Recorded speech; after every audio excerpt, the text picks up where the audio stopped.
inspiring, shining, rising. And when you're in my way, I'm not dividing me from you, cause we're working together.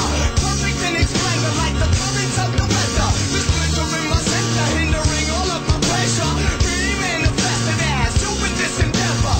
What's responsibility is taking I can render. Experience to be, however, I will not remember. Time and time again, we fall into the dance that we got. Keep riding away from what you're trying to find. Put yourself through the stereoscope scenarios. Enter experiences in harmony with an antigo. Involved with the character. The arrogant afterthought. Knowing it's apparent. To your parents. Grow. Once your parents hand it down to you to handle. Make sure you carry torches when they're putting out your candles. Predictions can be unkind. Unwind them still. On the face, nobody knew this was possible for the fail. Time and time again, we fall into the dance that we got. Keep running away from what you're trying to find. Time and time again, we fall into the dance that we got. Keep running away from what you're trying to find. Well, I see you, and those things you do. The way you hide that shadow can be good for you. You're going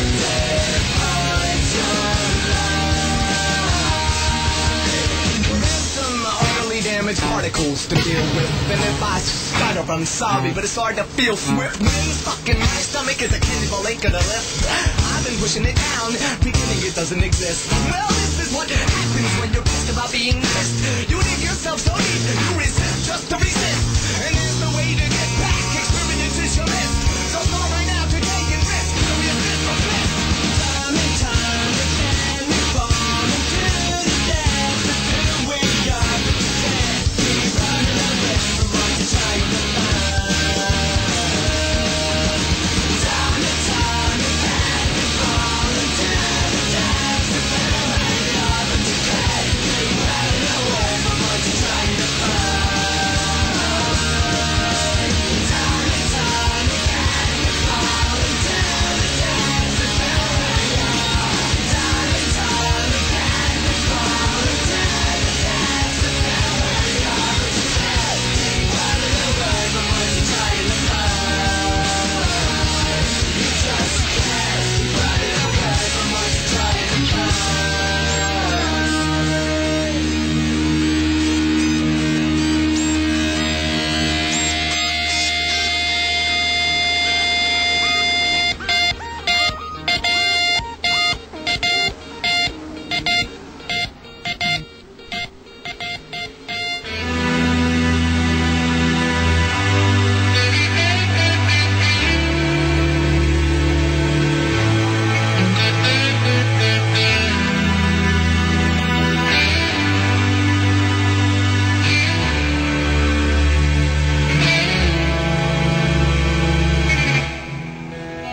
I hold the power of life and death,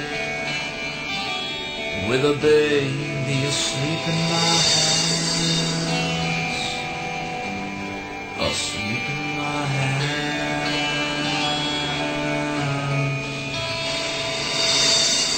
Do you understand? Torn between the love for man and the anger in my arms. That's what I'm trying. Torn between the love for man and the anger in my arms. Compassion and cruelty.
Live from Lakeland, Florida, USA International Speedway, you're watching OLR TV.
The track may be gone, but certainly not the memories of a very special place to race. Yes, it's hard to believe that 13 years after the finest and fastest short track in Florida opened, that it's now passed into a memory of some of the finest racers ever to be a part of this sport who have raced on the high bank 3/4 mile. The staff and management of USA International Speedway would like to extend their appreciation of your support and say thank you for many happy memories. Just because the finish is upon us doesn't mean you should remove this track from your heart and your memory. Over the course of this, the CRO, NASCAR, Dave Coffin Motorsports 150 allow our broadcast to be a memorial to a place, a track, and a special group of people who share a special passion for the sport of auto racing. Over the years, the staff and management has had the privilege to meet as well as get to know personally many of you fans, as well as many of us broadcasters and competitors, even joining us here on OLR TV from time to time. For that honor, please allow Billy, Barry, Clarice, Big John, Gene, Larry, and countless others simply to say thank you. And tonight we do join you from USA International Speedway in Lakeland, Florida, which, for those of you who may not know, was earlier this month sold and scheduled to be torn down in favor of warehousing and other industrial uses due to its proximity of I-4 across the mid-portion of the peninsula of Florida. Even so, thanks to the Sim Factory and ARCA Sim Racing, we do have this 3/4 mile speed plant to remember pretty much for as long as we would like to. Tonight we present to you the CRO NASCAR Series and the Dave Coffin Motorsports 150 here from this very tricky and very treacherous racetrack. Certainly looks easy. It looks like a simple, standard 3/4 mile true oval, but one thing's for sure, Tom Craighead, this is not your typical racetrack. Definitely not your typical racetrack. It's going to be fun short track racing. It's been interesting to watch the guys out here during practice. Many different lines, and the guys are definitely entering the corners at different amounts of speed, so I like to see maybe a little few problems in the turns when the guys enter somebody a little slower. Yep.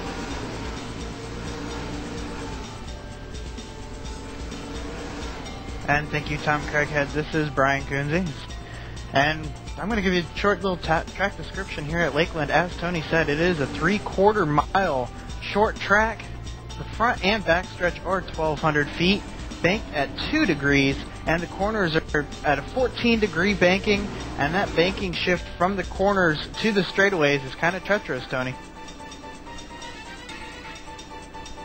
Certainly is, of course, being that it is as tight of a 3/4 mile racetrack as it is, this place very, very hard on brakes, very, very hard on tires due to its proximity to, well, Florida. Pretty much everything in Florida is sand. Every racetrack you go to, for the most part, Pensacola, Lakeland, doesn't matter where you go, they all get worn out and they're very hard on tires. And you add to the fact here at Lakeland, you have these very long straightaways going to these very tight corners and these 3,500-pound race cars barreling into them at speeds of 120-plus miles an hour. Well, you're certainly going to burn up some brake pad, and I fully expect we're going to see some guys burning the brakes off of these things before the night is done. On top of that, tire wear going to be very important as well. One thing we do want to point out, Tom, is that this event is going to start pretty much in twilight here, and for the first time here live on OLR TV, we're going to be seeing a transition to a darkness on the racetrack, and that's more than just some eye candy for it. That literally is going to affect the handling of these cars, Tom. It's definitely going to give the guys something else to worry about on the track as it gets into the twilight hours and makes the handling a lot different on what the cars when they're starting out in the race. And I got to see some of the practice with the transition, and extremely interesting to see the fast guys try to handle it with as fast as they was going to begin with, and all of a sudden twilight come in and it's a different ball game. And I know a lot of these guys out there were complaining about running off either the right front tire or running off the right rear tire, wearing it down to the cords where they couldn't have any grip left in that tire, and it'd either be loose if the right rear tire was worn down or really, really tight if the right front tire was going down. I know one of the drivers out there, AJ Allmendinger, was complaining tire temps up to 320 degrees. And that is something you do not want here. And I'm sure for all those viewers out there tonight, we can get them some really cool shots of the brake pads. As these cars go into the corners, you can see the brake pads heat up, and you can get some really cool pictures out of that. Of course, we will be able to show the fans at home exactly what these guys are going through when they barrel off into these corners. And one thing you're going to see, it's kind of like Martinsville. Doesn't exactly look like Martinsville, given the fact we've got a little bit of banking in the corners, but you certainly have got to back the corner up if you want to make it last for 150 laps here this evening. Tom Craighead, we've got a special guest with us here in the booth, Bob Coulter, who was instrumental in designing ARCA Sim Racing from the Sim Factory. He's also got some play with your organization here, the CRO Series, as well. Yes, it's a pleasure to have Robert Coulter here with us this evening to basically bring us a fine racetrack, a fine game definitely to race with. And Robert, one of the things I was kind of curious is what got you on a mindset to bring us this game to race that we have to deal with tonight? I'd say, to be honest, it was probably the community. I mean, we were involved as simmers, and most of our, if not all of our partners have been simming for a long time. And it was really just, I think, being a part of the community and knowing what we thought we needed out there as far as a good sim. And then the more we got involved with producing the ASR and working with teams and stuff, the more that we realized, I think, that there was really a lot that could be done in the racing sim world. And I think there's a lot that we still can do and others can do. And I mean, there really is. I mean, and to really be able to give us something just phenomenally realistic, we need years in technology, but it was the community, being a part of the community, and having the same needs as everybody else out there.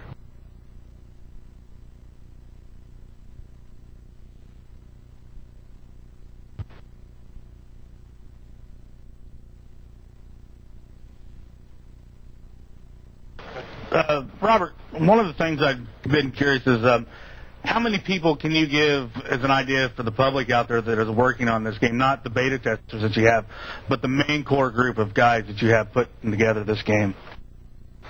We're a pretty small group, actually. I mean, we're as far as core developers, and there are some beta testers actually that have been with us since the get-go that are I consider core developers, and as far as what we're doing, probably 12 to 15 members, depends, and it kind of goes off and on each month. So I mean, not as big as we'd like to have it now, but it's a close-knit group of guys that we trust. If you want someone to go out and run 60 laps until the tires pop and run competitive lines and not goof around, I mean, there's so much involved in testing the limits of a simulator. So I mean, probably about 12 to 15. But then there's, when you go into modeling and stuff, we're bringing in people and filtering through people constantly. So it grows a little bit here and there, but the core group's about 12 to 15 people. And Robert, quick question here that I've got. I know how nitpicky a community like sim racers are when it comes to realism. Like, every little tiny detail to them has to be as realistic as possible, and I know that's something you guys kind of struggle with, is like, how much can we really put in there? How much data and work has come from the real ARCA teams and the real ARCA drivers? A wide majority of it. I mean, really, between some ARCA teams, a good handful of ARCA teams, and then now, I mean, for the first few years, we were out at every single track with sims, working with, whatever team would give us their time in the garage, which I think is the only thing you can ask for when you're developing a sim. So, I mean, it could have extended to at least the top 10 teams.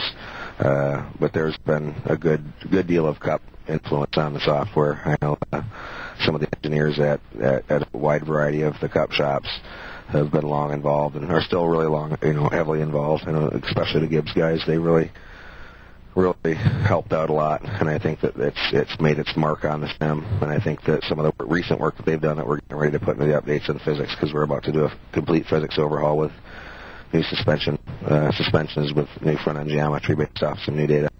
I mean, it really extends through 10, 15, 20 teams, and the more that you work with a team and the more that maybe a driver gets in and finds some success and using it as the training aid, the more that team opens up to want to offer even more help. So it's an ongoing process that seems to grow every time we bring or do something new for a team, kind of like we do with the Montreal and the RCR guys.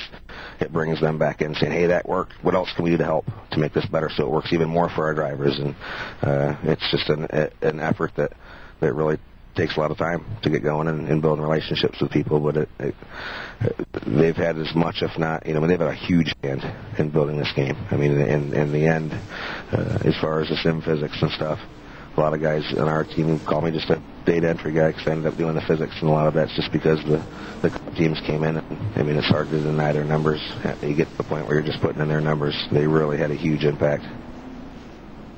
And Robert, real quick here, we've got a lot of guys out there listening from the Dave Coffin Motorsports radio show who've never seen a sim race before.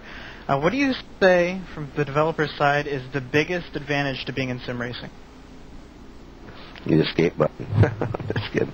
I don't know. I mean, I think it's sim racing in all forms. I mean, and there's so many forms of it out there, from stock cars to down into go-karts to whatever. There's so many different types of sim racing out there, and I think that there's great things in every one of them, and I think that it's truly becoming almost a form of grassroots racing where you're seeing, I mean, I know there's guys in our development group that we've been with since they were 14, 15, and you can just spot the talent. I mean, you can see it in a sim.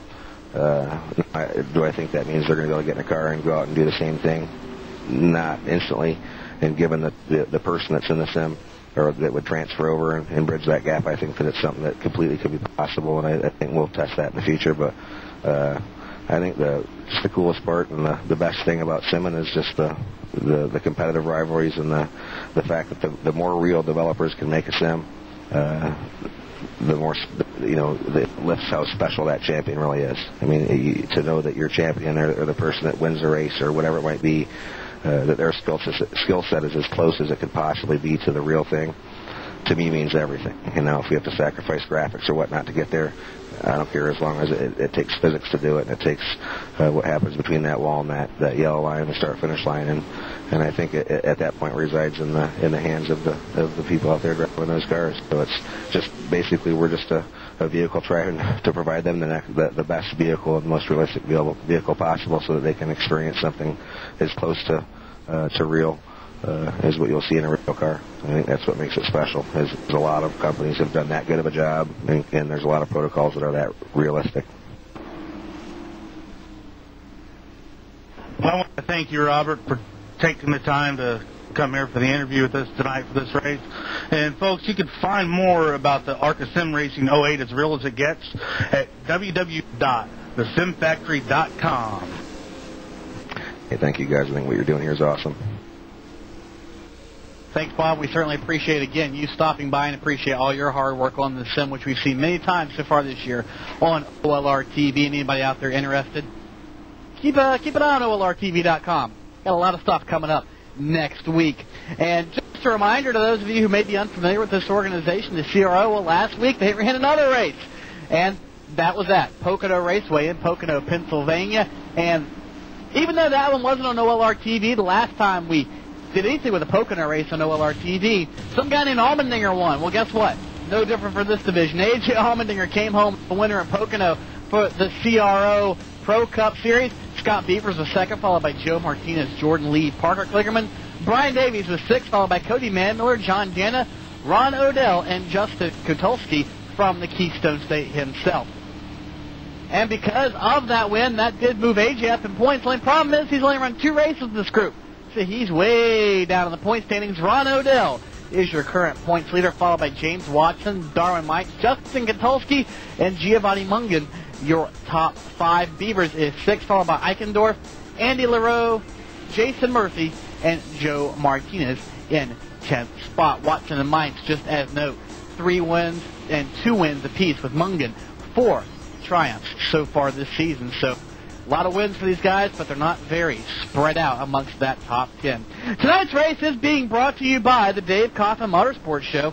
I'm sure many of our fans out in Peeptropolis, as we affectionately call it here at OLR TV, have listened to this show. You can get more information on that programming by visiting knry.com.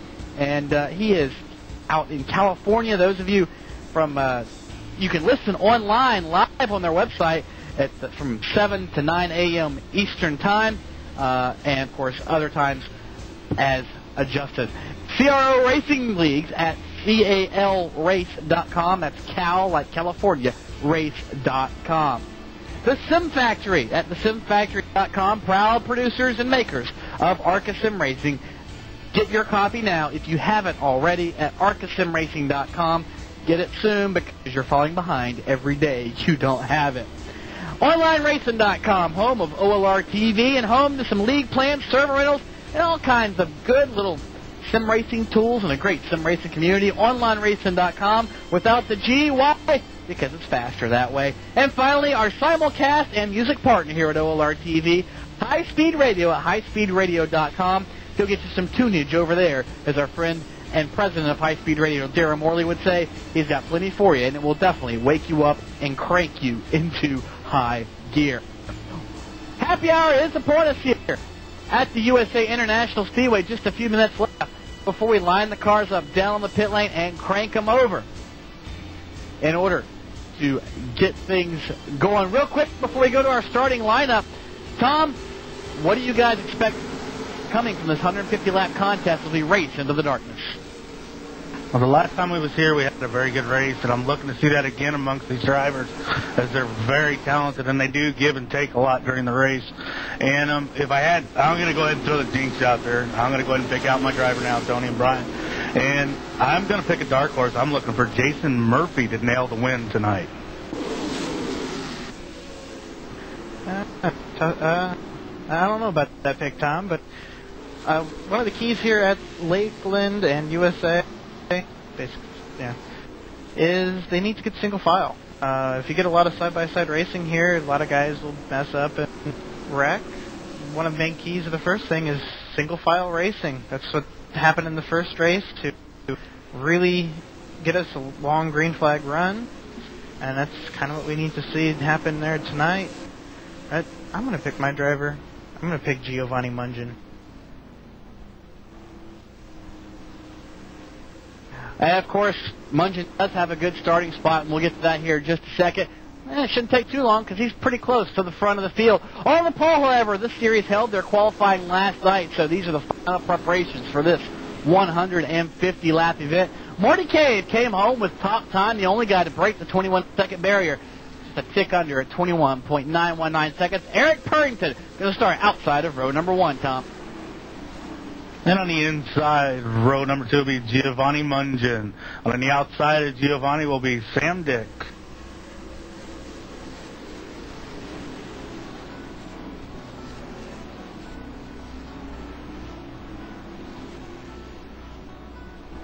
Excuse me, Ian Eichendorf going to roll off in the 5th spot to his outside, Jason Higgy.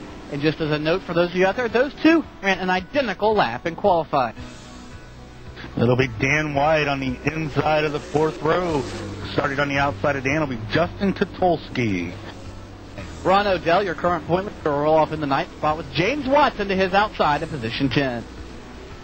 It'll be John Deanna rolling off in the 11th spot with Dan Wolf starting 12th. Chip Disharoon will start in the 13th position to his outside, Jason Inch in 14th.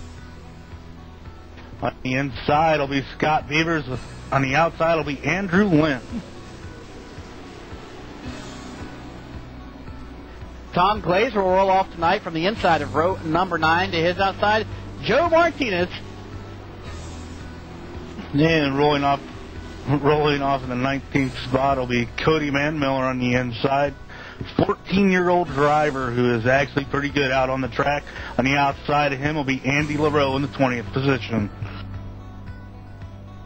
Rusty King, about 8/10 off the pole, will start in the 21st position with Dan Kiewit starting in 22nd. 23rd will be Mark St. Martin running the throwback of Mark Martin's scheme when he ran in ASA in the number 2. And on the outside will be Jerry LaMonaco. And if you guys not taking time, 24 cars taking time in last night's qualifying session. Jason Murphy had mechanical issues on his machine. He, of course, one of the dark horse picks to try to make his way up through this field. He's going to have a long way to go, starting 25th. Danny Hamilton, all these guys did not take time. Danny Hamilton 16th, and some of these also provisional starters. Darwin Mines, A.J. Allmendinger, who's been very fast in practice. Chad Brinkley, Jordan Lee, Brian Davies, and Steve Bamber is going to roll off in the 32nd position. Happy hour is completed on the racetrack. Waiting momentarily. Going to line these cars up on the pit lane. We're going to go trackside for the command of fire engines.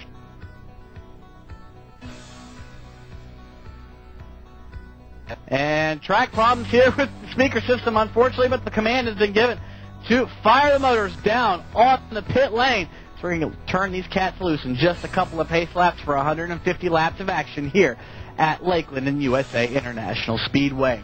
While we're waiting for that, I want to remind all of you out there, this event, as well as previous and future events on OLR TV, are available for purchase on DVD. Just a small pre-order price up until midnight Eastern Time of $8 plus $2.99 shipping. That's just a little under $11. Get you a copy of this race for the rest of your life to play on your big screen TV at home.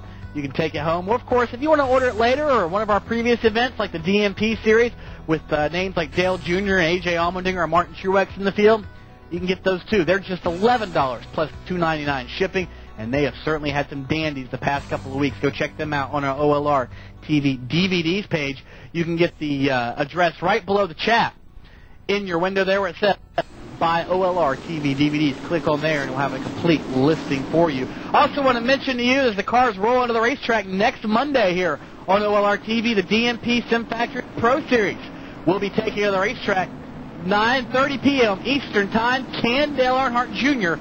win his first DMP crown in the very series that he created? He is still championshipless so far in his career. Find out 9:30 p.m. Monday night. Next Tuesday, the DMP Buck Kicker Live Sportsman Series will decide their champion. All these events, of course, at Talladega Superspeedway. And Thursday night, the DMP NRT Servers Division, they too will crown a champion at Talladega Superspeedway. So next week is championship week here on OLR TV.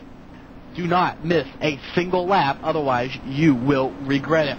Field out, goes past the start-finish line. Pace car works into turn number 1. One lap, actually now less than one lap, before we turn them loose. Marty Cave is going to bring them down with Eric Purgington, Giovanni Mungin, Sam Dick, and Ian Eichendorff, your top 5, working around this 3/4 mile oval at a very slow 35 miles an hour.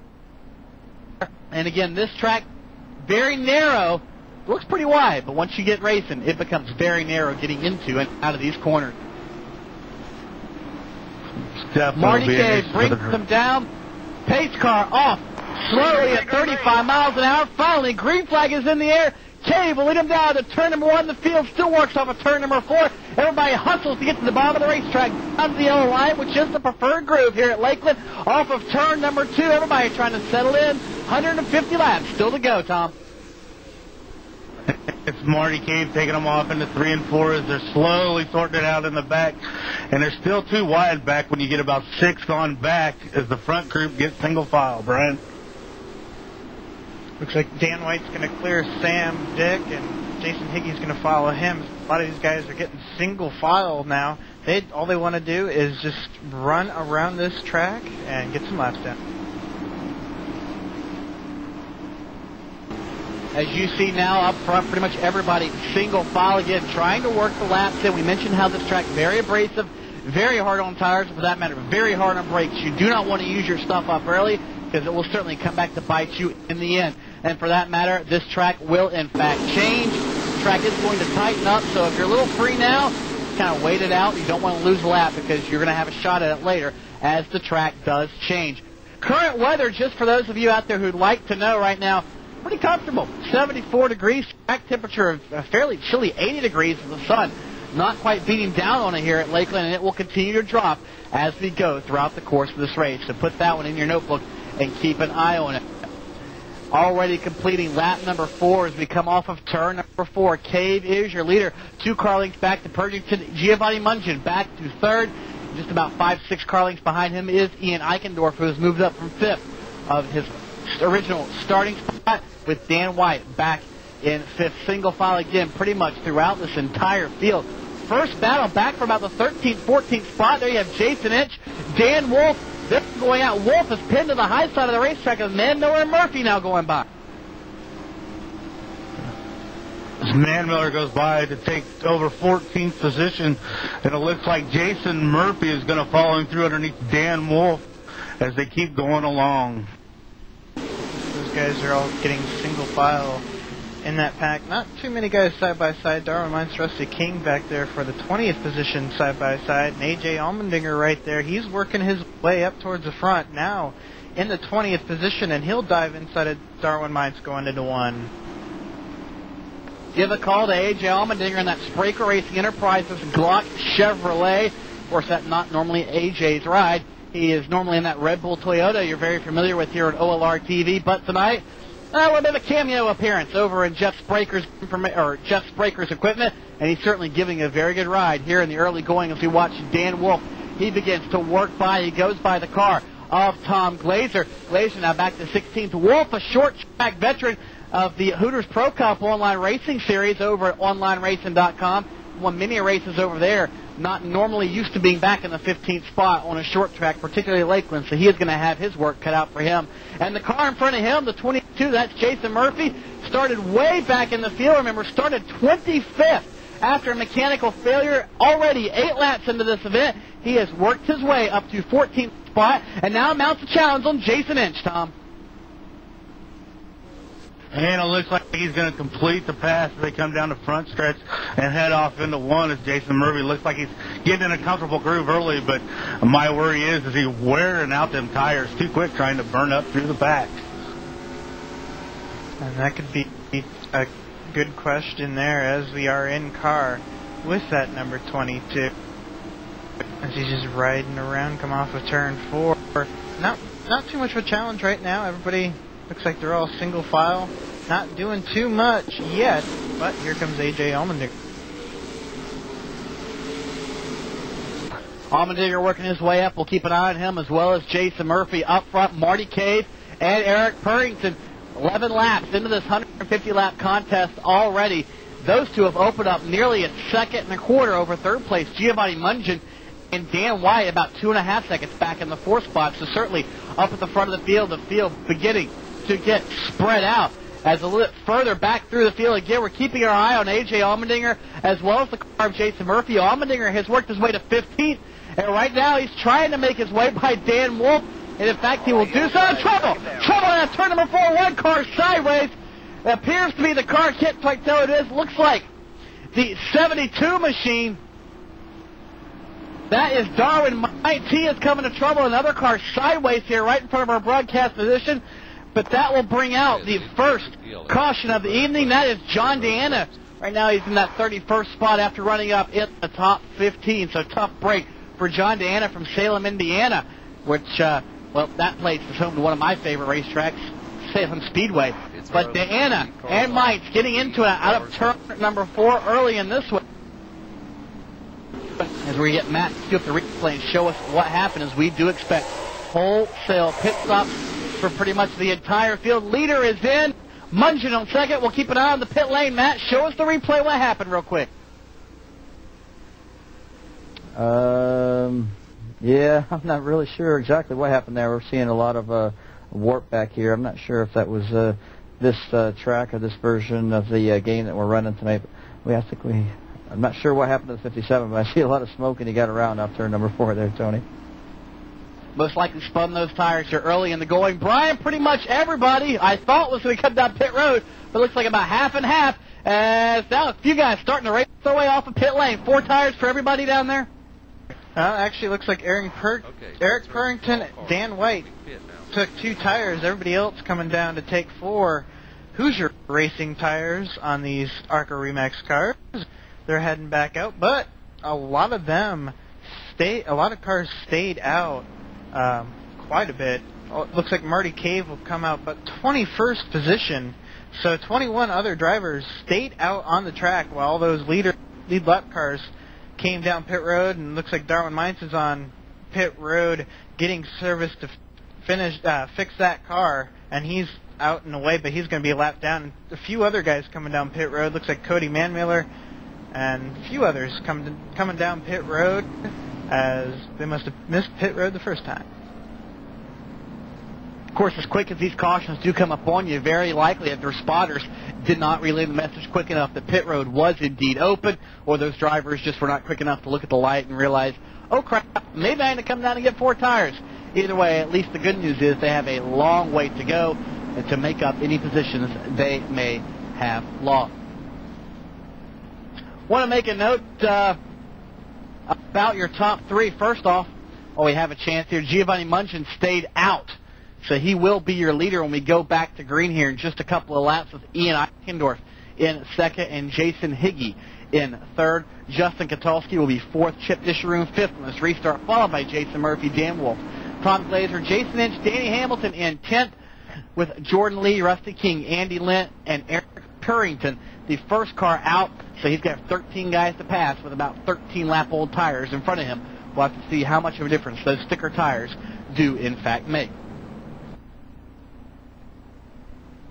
And, Tom, one thing you have to worry about, we saw that incident off of turn number 4. This track very abrasive on tires. And one thing that does lend itself to is, well, when we came here at the actual ARCA car a couple years ago, of course, you pretty much have a cup motor in this thing, 750, 800 horsepower. And, well, the biggest thing to get off of any corner is to hook the power up. When you have no grip in the back of the car, well, you got to make sure that you're easy on the throttle. And it just looks like a couple guys spun the rear tires, lit them up, and that may have very well been what sent them around. It kind of looked like actually the 41 of Rusty King might have set the ball in motion. They caught it out of the corner of my eye. He went around, which basically blocked up the whole track for the other guys. And one of the things a lot of guys say, drive it like you got an egg on the underneath your throttle as you're coming out of the turns. That would definitely help the guys, because easy to spin the tires coming off these turns. Real easy to do.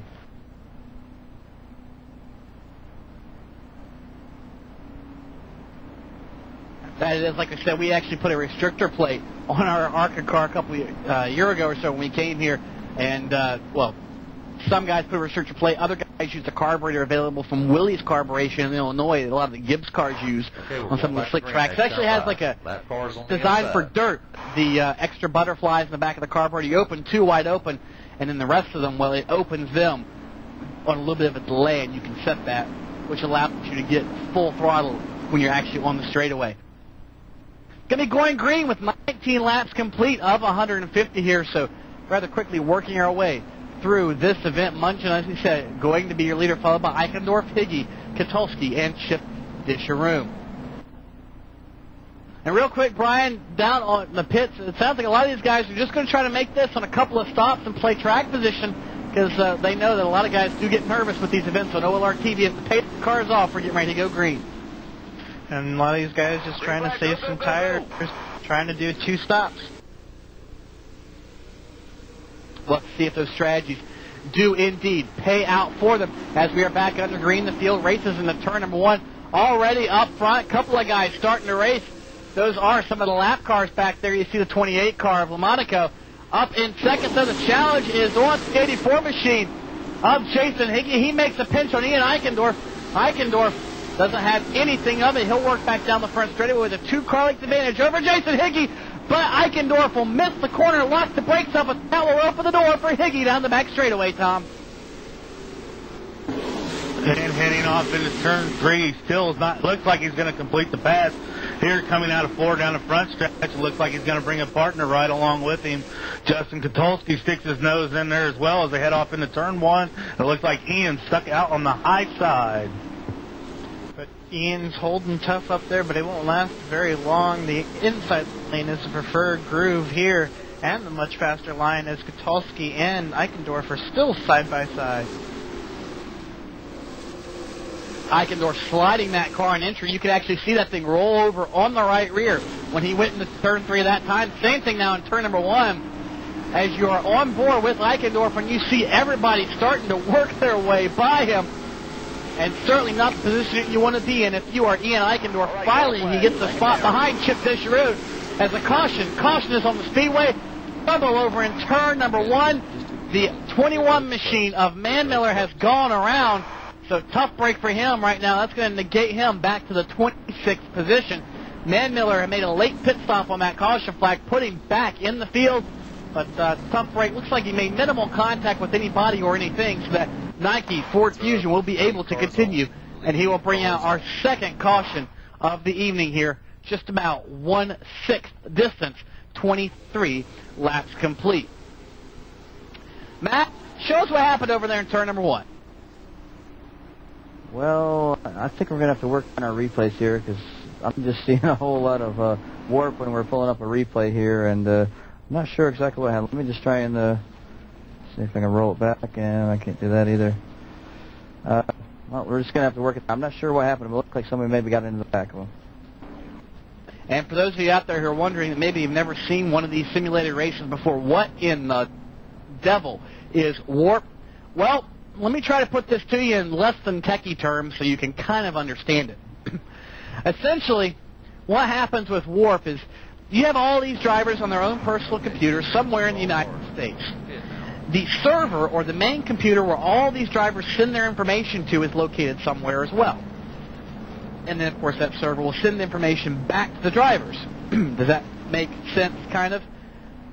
Anyway, if there's a hiccup in that communication between driver and server, or server and driver, it's going to show up in the form of a blink, of a car getting airborne the way the software has it coded. There's different ways that can manifest itself. Even so, what it is, it's an electrical problem, and it's just the same as maybe blowing a tire in actual racing, or having a flat, having a flat blowing one, or blowing a motor, having a loose lug nut, if you will. Different things can be drawn with that comparison. That's exactly what the equivalent of warp is here in the online simulated racing world. While we're under caution, we're going to take a quick break, let you try to squeeze all that information into your head, because I probably did a really crappy job of explaining it to you. Nonetheless, we'll be back in just a few moments. You're watching the Dave Coffin Motorsports 150 from USA International Speedway. Giovanni Mungens, the early leader. We'll be back in just a minute.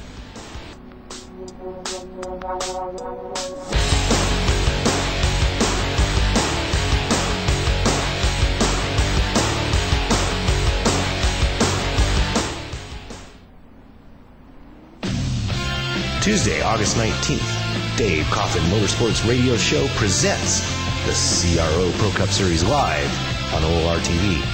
Don't miss online racing's best, battling it out at USA Speedway for the Dave Coffin Motorsports 150. That's 150 action-packed laps with CRO's best. Tiger Tom will be on hand doing the play-by-play along with many guests for the pre-race show. That's Tuesday, August 19th at 6 p.m. Pacific Daylight Time on OLR TV. CRO, where action is the attraction.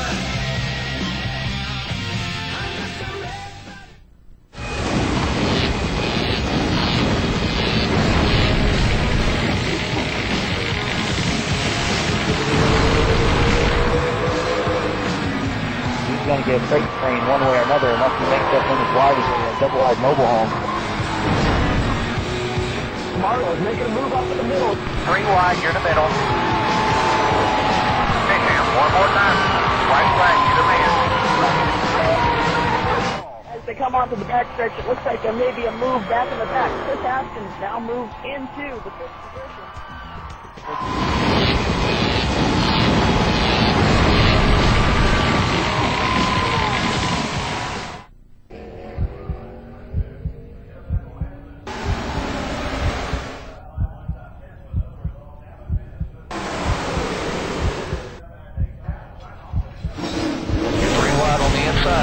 outside. You're doing great. Keep it up. White flag. One more lap. Go low. Go low. Keep it on the wall.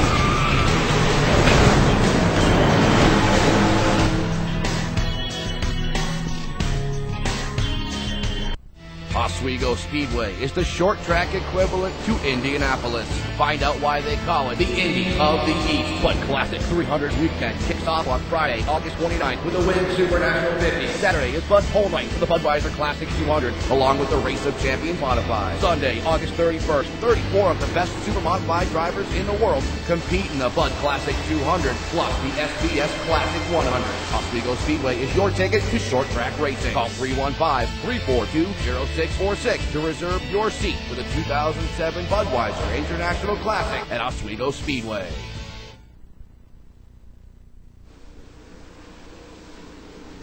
Field takes the green and works their way into turn number 1.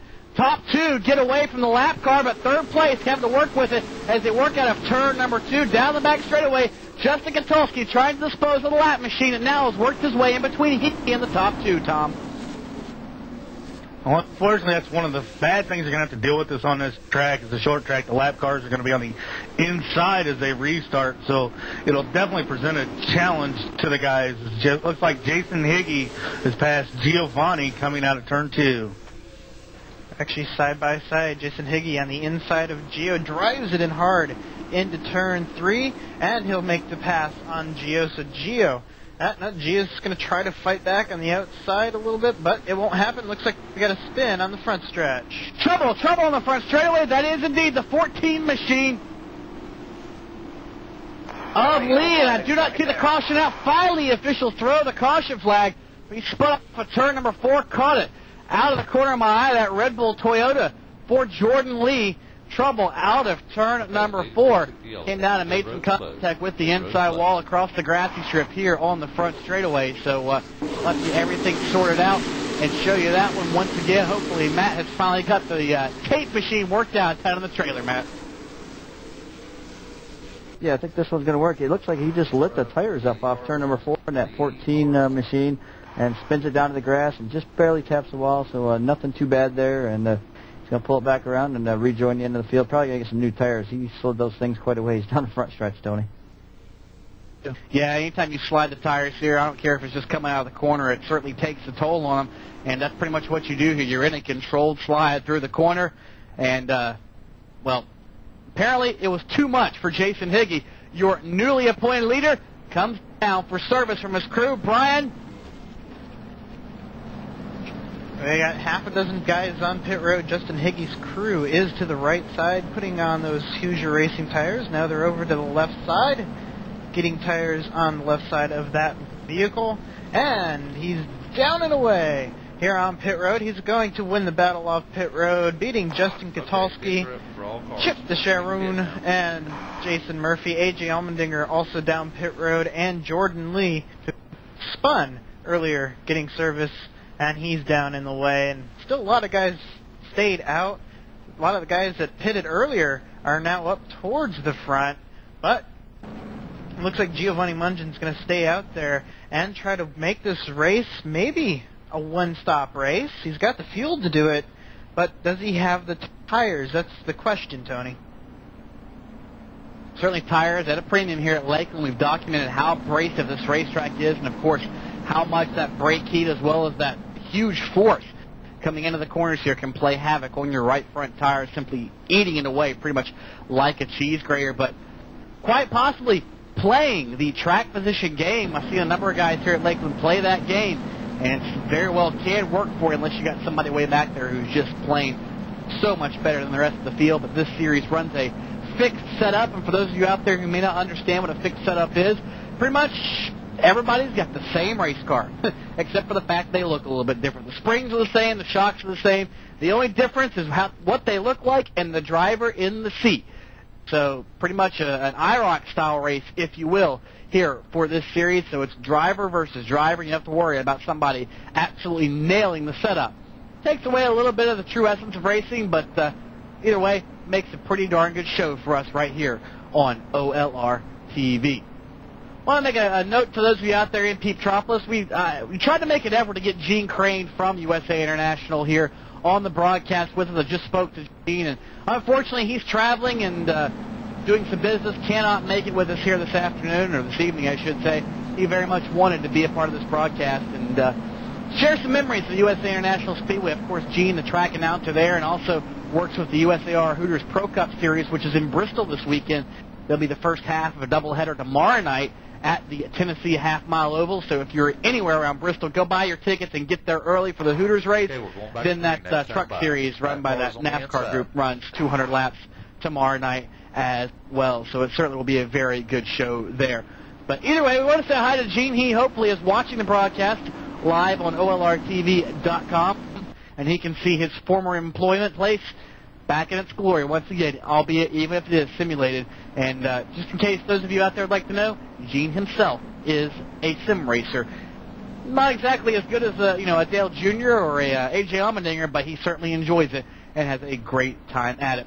One to go signal this last time by. A couple of lap cars down on the inside of Giovanni Mungin. You see the car of Diana down there. You also see the 98 machine down there as well. That is Andrew Litt. They're going to try to get their lap back as they go back green. Mungin spins the tires and slams the outside retaining wall. They work into turn one. Tough break for Giovanni Mungin. That pretty much is going to screw up any strategy he may have had. We'll have to see what exactly comes of it. They're 3 wide behind him, though, for second as they work into turn number 3, Tom. And it looks like Dan Wolf is slowly sliding back as they got him stuck out on the outside once again. The lap cars have gotten in between the leader and Dan, as Dan maintains second with Danny Hamilton behind him. And Mungin definitely got loose coming off the turn as he smacked the wall pretty hard as he came out for that start there, Brian. One car sideways in the back straightaway, sorry. That was the 83 machine of Brian Davies. Spun the tires coming off turn number 2. Got a little aggressive, but hung on to it. Davies all the way back in 12th spot, trying to dice amongst some of the position cars and some lap machines. Got just a little bit aggressive on the throttle. We'll see if he does it again this time. But very easy not to control 800 horsepower off of these corners. Very, very slick on even 5-lap old tires. Davies, though, a DMP Series veteran, and also a contender here in the CRO Series. We'll keep an eye on him. Battle back up front, Hamilton, Purrington. Purrington, remember, on the first caution flag, came in, took tires. He now is back up the third time and working his way towards the lead. Purrington's definitely got, it seems like, figured out early parts in the run. It looks like he's getting ready to put the pressure on Dan Wolf, who's still struggling to get by the lap cars there as they're keeping him away from Giovanni Mungin. And it looks like the damage Giovanni might have got coming off of there not really hurting his lap times as he's continuing to hold the lead, but then again, the lap cars could be helping him out in that aspect. And right now, Gio isn't complaining at all about that car. I've been listening to the radio, but it kind of looks like the lap vehicle of Andy Boom Boom Litt's closing in a little bit on Gio, as John Deanna is going to try to get in front of him to get the lucky dog position, as the first car at 1 lap down will be a lucky dog and be able to go back and get his lap back. That they will, of course. That's going to be very hotly contested. As you see, Deanna, he's going to try to do it the hard way as he catches Giovanni entering turn number 1. Battle, though, is for second. Purrington gets by Dan Wolf just about as soon as we can get to it with the camera, so negate Wolf. Back to the third spot. Purrington going to be up to second. He, too, going to chase down Giovanni Mungin. Hamilton, also, he's trying to chase down Dan Wolf in that Red Bull machine. So Dan Wolf on those older tires, I don't believe he has stopped yet tonight. Wolf trying to hold on, and again, play that track position game. There's trouble on the racetrack over in turns 3 and 4. Jason Murphy involved in it. He spun to the inside of the racetrack and has fortunately got it back going. Tough break for him as he was one of the favorites here. So Murphy all the way back now, going to be in about 26th or so after that incident.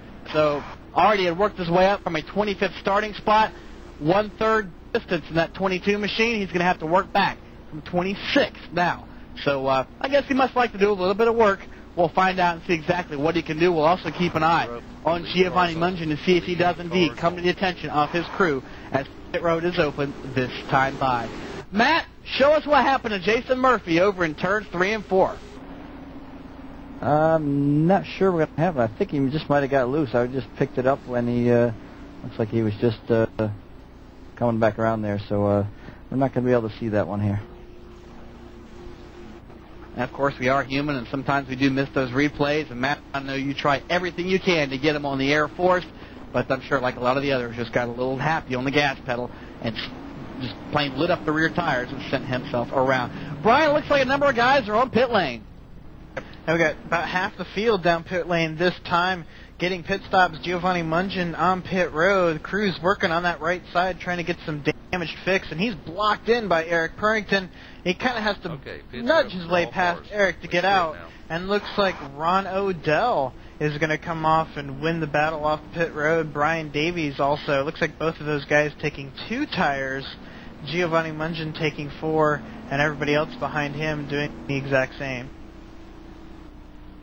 Again, 4 tires pretty much the order of the day here at Lakeland. We've seen some guys try 2 earlier in the race, and I think after about 30 or 40 laps, that certainly is not going to work out. So 4 pretty much going to be what everybody is going to take. Still a number of cars on the lead lap here at Lakeland right now. We've got about 28 cars still on the lead lap. Really, in fact, only 3 cars any number of laps down. Those are John Deanna, Darwin Mites, and Mark St. Martin, 2, 2, and 3 laps down, respectively. So 31 cars here at Lakeland, all of which are still running. Nobody has retired from this event. So not really a whole lot of attrition. That could certainly spell bad news if things keep going the way they're going, Tom, because, well, if you're running up in the top 5 and you happen to light those rear tires up late in the going here, it is a long way from the top 5 all the way back to almost 30th. You're definitely going to want to take care of them tires. They're going to be your bread and butter here. And it looks like a lot of guys are doing different strategies. Giovanni Mungin made the tires last. I don't know how well they look coming off his car, but he put in a nice 45-lap strong run on his set of tires. Granted, the last restart, he kind of lit him up a little bit and looked a little vulnerable towards the other guys gaining on him as the lappers were almost basically able to race back and get their lap from Giovanni. And what I'm hearing down here from pit road, Tom, is a lot of those, like Giovanni, his right rear tire was worn down quite a bit. He had probably 10 more laps on it, but he didn't want to stay out there any longer on those tires. And a lot of these guys saying about 10 laps, and the good, as they call it, the best rubber and the best grip in the tire is out of it. So a lot of these guys, 10 laps into the run, they're complaining about the tires, and they want brand new ones, but the crew chiefs are telling them to stay out there a little longer than they need to. We'll have to see how those pit strategies do play out, Brian, and keep an eye on that to see exactly what does go on. 1 to go this most recent time by the line. We'll go ahead and recap the running order for you. James Watson is going to be your leader, followed by Dan White, and the 12 car down on the pit lane unexpectedly. That is Eric Purrington. We had just mentioned how he had worked his way back in the top 5. That car comes down, right sides go on, and apparently left side's going on as well. So something amiss on the Eric Purrington machine. We'll have to get something to see exactly what happened there. To reset the order, again, pace car is off. Get ready to go green. He may very well lose a lap if he cannot get out of the pits in time. Green flag is in the air. Watson will lead him down into turn number 1. He'll bypass those lap cars on the inside of the racetrack, and yes, Purrington will, in fact, lose a lap sitting in the pits. The crew yet to relinquish the car out of the stall. So tough break for Eric Purrington. Early race favorite as they are 2, 3, and almost 4 wide as they work out of turn number 2 into turn 3, Tom. It looks like they're 2 wide running back for 7th, 8th, and 9th. Also running around some lap cars on the inside. Definitely making dicing up for them as they keep going. 3 wide and 3 and 4. And it's still trying to sort it out back there. It looks like A.J. Allmendinger in the middle of that. Almost got 3 wide with Chip DeSharon, but he didn't. And just Jason Higgies, having to drive way outside the line because he got stuck there. Right now he's trying to dive inside. And it looks like the 41 machine of Rusty King, pretty much the cork in that bottle. He is stopping the flow of everything. Not able to get around this racetrack. You see the lights beginning to come on around here at the USA International Speedway. we'll see how this racetrack changes, and if in fact it changes the handling of these cars. But King, absolutely a cork in the bottle, as the majority of the field now has worked by that 41 machine, but it has worked to the advantage of those guys up front. A couple of guys bounce off the wall in turn number 2. Nothing exactly substantial. They keep on going. Check on your leader from a little bit earlier, the 141 machine. That is Giovanni Mungin. He is back in 16th, so he has got a long way to go for him to work his way back up to the front. Immediately in front of him, you see the car of Ron O'Dell, Brian Davies, Andy LaRoe, Rusty King right there as well, who again, playing the cork in the bottle. That whole group trying to get by King in that 41 machine. King not nearly up to speed. That's what some of the guys behind him are, and as hard as it is to pass somebody here, this has got to be frustrating for everybody behind him, Tom. Definitely frustrating, and hopefully we're not going to see the little chrome bumper come out as they try to get by.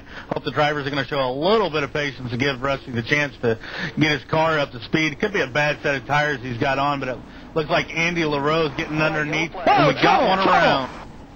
Oh, hard hit. Giovanni Mungin, it looked like. I'm sorry, that was not Mungin. It was the 22 machine of Murphy, and Ron O'Dell.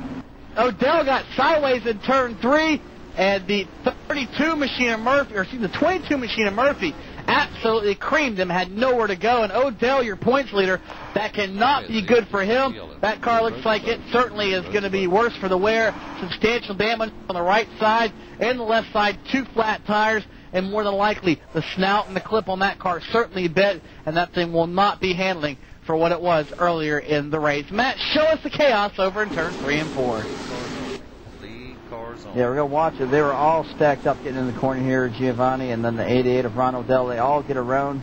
88 gets around, and then bam, the 22 just blasts right into him there. So a tough break for the 88 Ron O'Dell. He was your points leader coming in tonight. He's definitely going to have some damage after that, and it's going to put him way in the back.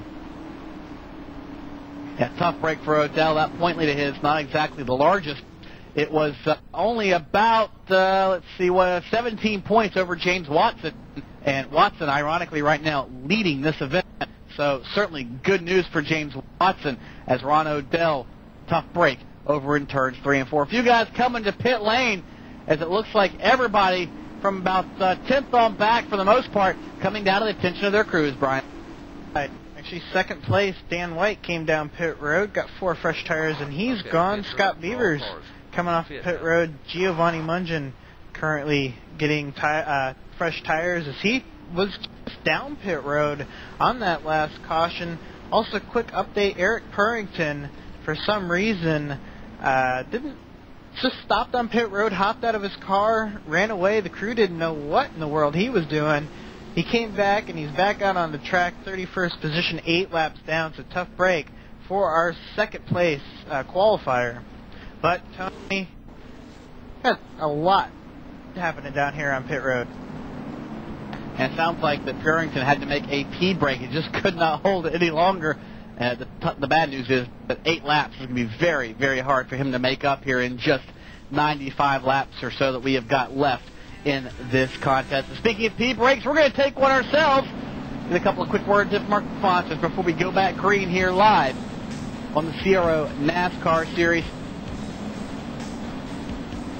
and the event here at Lakeland Speedway USA International Speedway in Lakeland, Florida, the Dave Coffin Motorsports 150. Don't go anywhere. We'll be right back.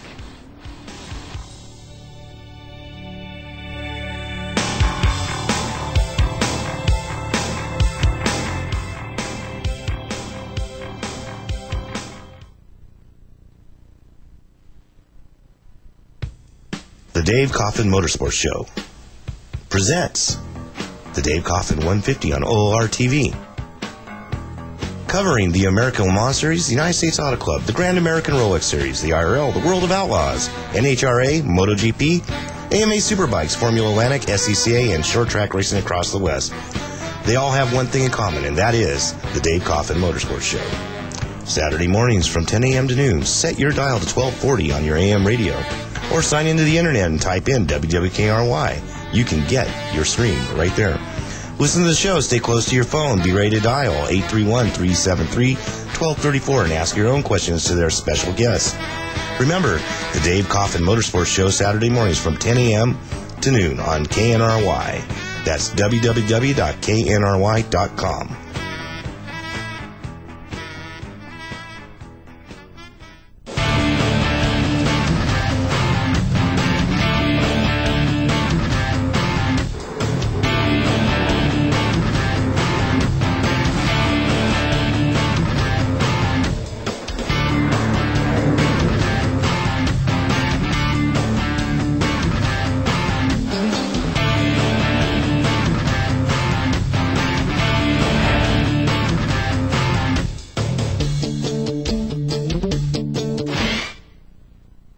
Tired of playing games? You want to live competition? Well, the all-new OnlineRacing.com brings you the absolute best of sim racing.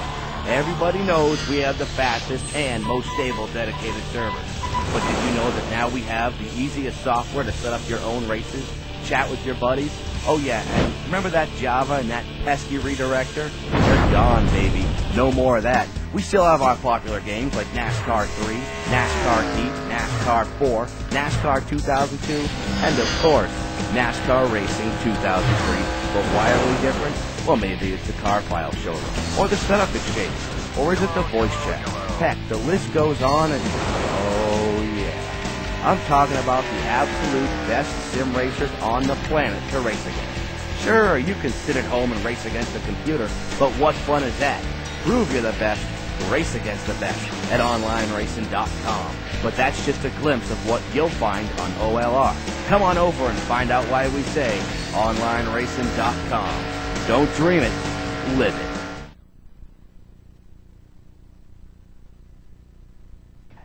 And back under green, and just so quickly back under caution here at Lakeland at USA International Speedway. The 60 machine of Mark St. Martin went around at a turn number 2 on cold tires. Didn't appear to hit anything, just about nudged the inside wall, but didn't quite. So he'll grab a gear, keep going, and, well, we'll be back under caution once again here at Lakeland. Bids are open. Lead cars on. Lead cars on.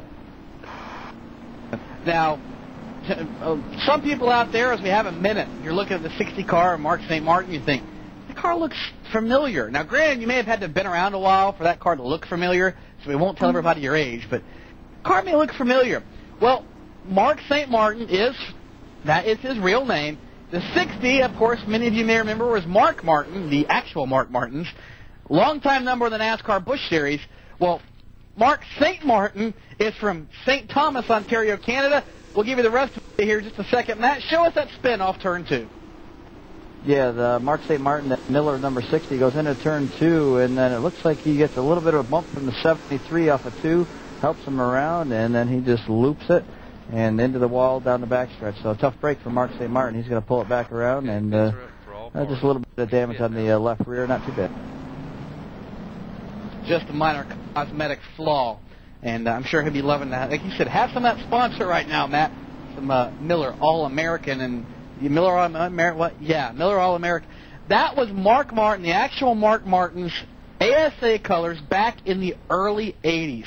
The early 1980s when Mark was winning everything in sight on the ASA National Tour against names like, Dick Trickle, Bob Sineker, Mike Eddy, some of those guys. That's the car that he ran, except it was numbered number 2. And soon after that, Mark got his break with Jack Roush in 1989. And, well, as they say, the rest is history. Tried it a couple times on his own. Pretty much went and broke, had to go back ASA racing. And then Roush picked him up in the late 80s for his newly formed Cup Series team. And, well, now Hendrick's got him. Well, or at least he will have him. And I'm sure that's going to be something quite entertaining in the years to come.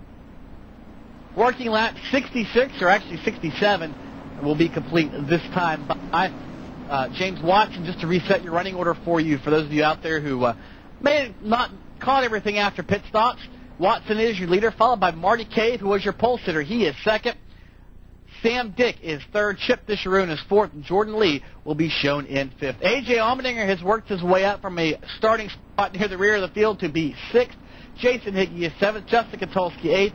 Andy LaRoe ninth. And Brian Davies, even after that near spin a few laps ago, is in 10th.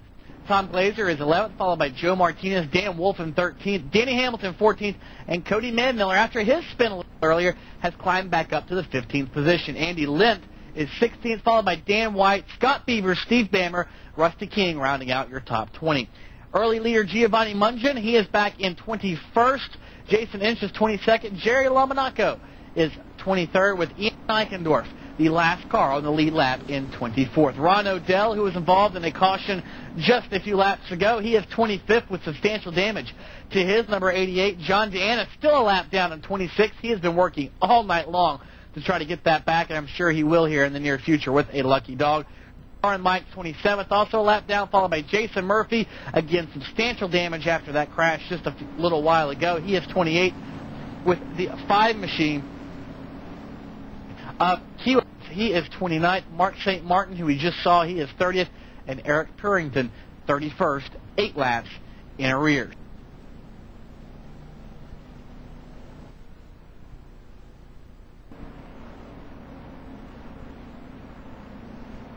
Well, I've got a couple of minutes here. I want to let everybody kind of in on this whole, what is this sim racing deal? Well, obviously we're using a title car, ARCA Sim Racing. It's by the Sim Factory. You can purchase it at www.arcasimracing.com for a very small fee, and actually is a very, very powerful title for just the small price you have to pay. And, well, once you get it and make a few laps, Tom, you probably think you're worth something, so you want to go out and join a league. How does somebody go about joining the CRO NASCAR Pro Cup Series?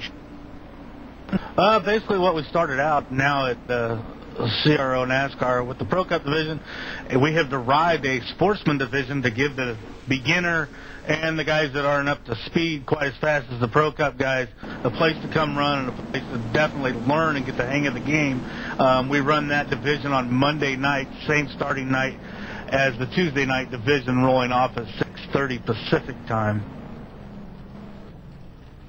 And, of course, more information available at calrace.com. Green flag is in the air. Watson will lead him down to turn number 1 with Marty Cave trying to bypass the car of Eric Purington. Behind him, the 51 machine of Dick Sherrod. He just plumb drives into the side of Sam Dick.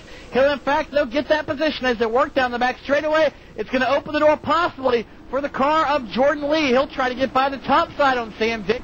Nothing there, as you see back there, Ron Odell as well as A.J. Allmendinger. Allmendinger in 6th. He, too, trying to work his way into the top 5, Tom. Yeah, it looks like Jordan Lee's getting for a run on the inside. And the 14 on the 119 of Sam Dick. A.J. coming there, following them in 6th place, and the 84 of Jason Higgy following them as well. Now we got a battle up front. James Coach Watson and Marty Cave trying to get around him to get the lead as Marty inside of James going down the backstretch. And Chip DeSharoon is right there looking to see if he can't pass James Coach Watson also, Tony. Cave uses the apron in turn number 3 to get that car to turn. Has to de-wedge the machine using the flat part of the racetrack. Put that extra load on the left front spring. And Cave will, in fact, get the top spot as they work through turns 1 and 2. He will now clear Watson as they come off of turn number 2. You see Watson bobble in the mirror there of the number 1 machine, and that will open the door for Disharoon. So 2 spots in arrears goes Watson from 1st to 3rd. Marty Cave, your pole sitter, back up front as it begins to get just a little bit darker here in Lakeland. Next time by will be halfway through. 75 laps complete. Marty Cave is going to be your leader. And it looks like Watson's going to be in 3rd with Disharoon between them. Jordan Lee 4th, and A.J. Allmendinger, the most recent winner here, he has worked his way up to 5th, Tom. He's definitely been on the move. A.J.'s got a strong car from the looks of it. He's finally got the track possibly figured out. Maybe he's not burning up the right front like he was in practice. He's running a strong 5th, followed by Sam Dick and Jason Higgy as they go down the backstretch. Now AJ's going to dive on the inside of Jordan Lee and take away the 4th position from Jordan going into turn 3. That was kind of a risky move there for AJ as he really dove underneath Jordan, but Jordan was a little slow because he spun the tires coming off of turn 2. And AJ now sets his sights for James Watson, who's in 3rd and all over the rear bumper of Chip. Allmendinger's going to try to use everything he can with these guys in front of him have got older tires, and from the rear bumper of Chip Disherud, you can see James Watson, and also about 5 car lengths back, that Glock machine of A.J. Allmendinger. Allmendinger works in the turn 1, closes the gap ever so slowly now off of turn 2, tries to get that straight drive to minimize the wheel spin. Hillesback works down the back straightaway again, clips the apron like a lot of guys have been doing. Gets that car to turn. He'll now give a nerf to Watson as he work out of turn number 4. Watson gets sideways. Allmendinger goes by to the high side of the racetrack. The 2 open the doors. Trouble almost further back in the field. I thought Darwin might just about bumped the farm on the inside wall. Held on to it. But Allmendinger now up to 3rd. He'll bring Jordan Lee with him as the 73 machine will spin. Justin Katulski back in the 8th spot will go around. And he will drop now 12th as a lot of guys go by. But he will do a 360. Grab the gear and keep going and bring out the caution flag. Tough break for now 15th place Justin Katulski, but did a miraculous job to save it there, Tom. He definitely got on it really hard to save it, and it's miraculously nobody got collected up with him in his incident as he got spun around there coming out of the turn. Yeah, very rarely here at Lakeland you come out of turn 2, get sideways, and do not hit anything or have nobody hit you. Matt, as we anticipate pit stop, show us that little 360 out of turn number 2. Yeah, he had a good pack of cars ahead of him here. It looks like he might have checked up a little, but then he just gets on the gas and gets down on the apron. 83, nowhere to go, just kind of helps him around after the 73 got loose there. He spins it around, nice 360, but unfortunately the flagman's arm a little bit loose still and fell down, and the yellow flag got unfurled, Tony. That it did, and the yellow flag means wholesale pit stops. Brian, pretty much everybody in the lead lap, it appears, is on pit road as Allmendinger nearly makes contact at the beginning of pit road. AJ getting a close call there, but looks like race off of pit road. Marty Cave is going to win that. Chip is going to be second, then James Watson. Almost contact coming off of pit road as they come off 3 wide with AJ, Jason Higgy, and Sam Dick. All there 3 wide coming off of pit road. Looks like Sam Dick's going to win that battle.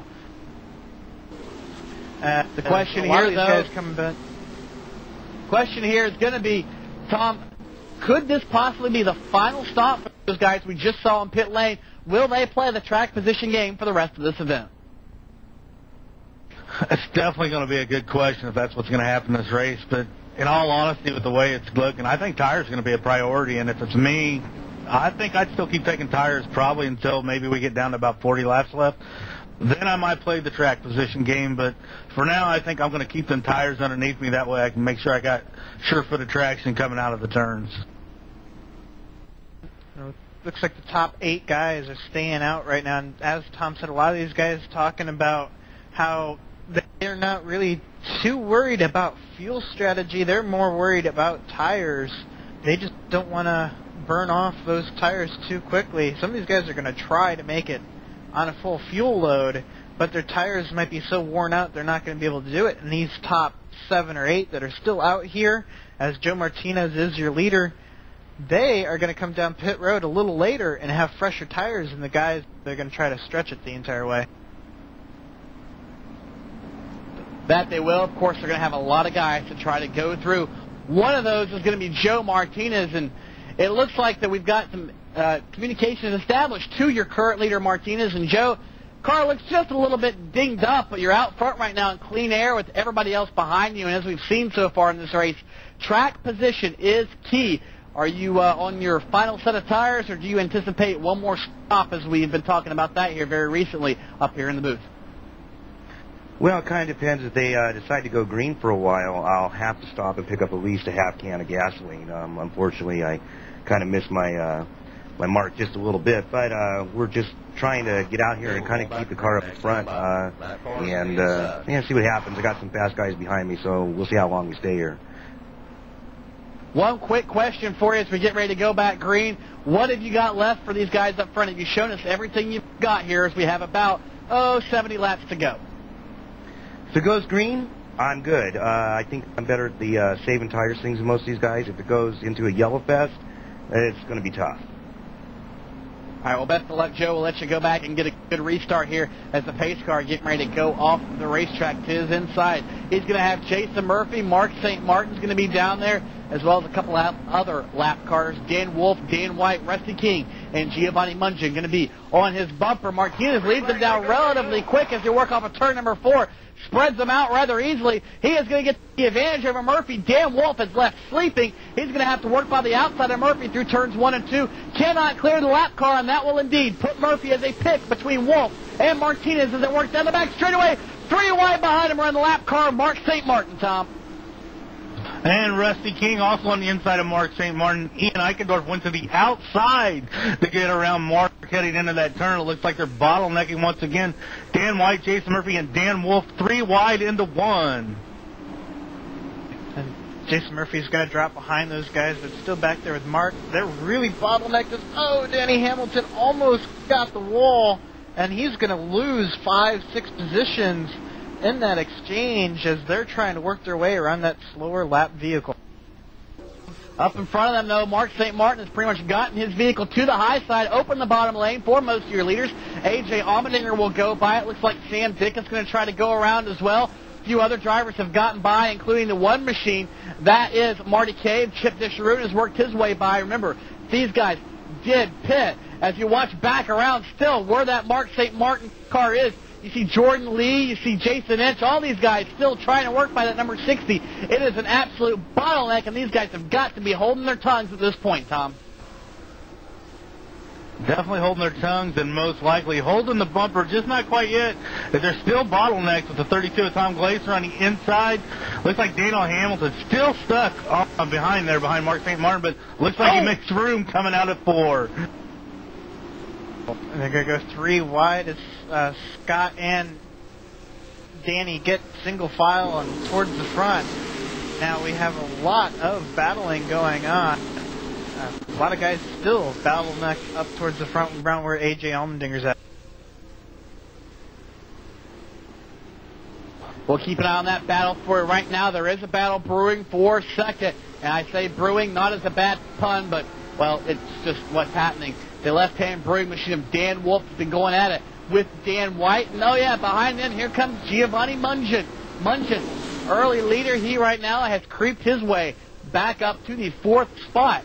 So he very well may have a shot at this one as well, as you see Wolf trying to hold off Dan White with 60 laps remaining here at Lakeland. The sun again beginning to set here in Central Florida. Wolf trying to protect the bottom of the racetrack, and White getting the run off the corner, diving the corner, gets a little bit of a run down the straightaway, Tom, but just does not seem to be enough as Wolf holds him off time and time again. Wolf's definitely got that bottom line figured out as he's keeping stuck there with Dan White right behind him trying to apply the pressure, and Giovanni Mungin slowly creeping up in there to put some pressure. Dan White is right on the bumper of Dan Wolf as they come out of 4 heading down the front stretch. Both Dan still close up, and looks like they're closing in on that lead vehicle of Joe Martinez just a little bit. Gio's just kind of sitting there, seeing if Dan White can get past Dan Wolf, and Gio will probably try to follow one of the Dans to get around the other Dan. Tony?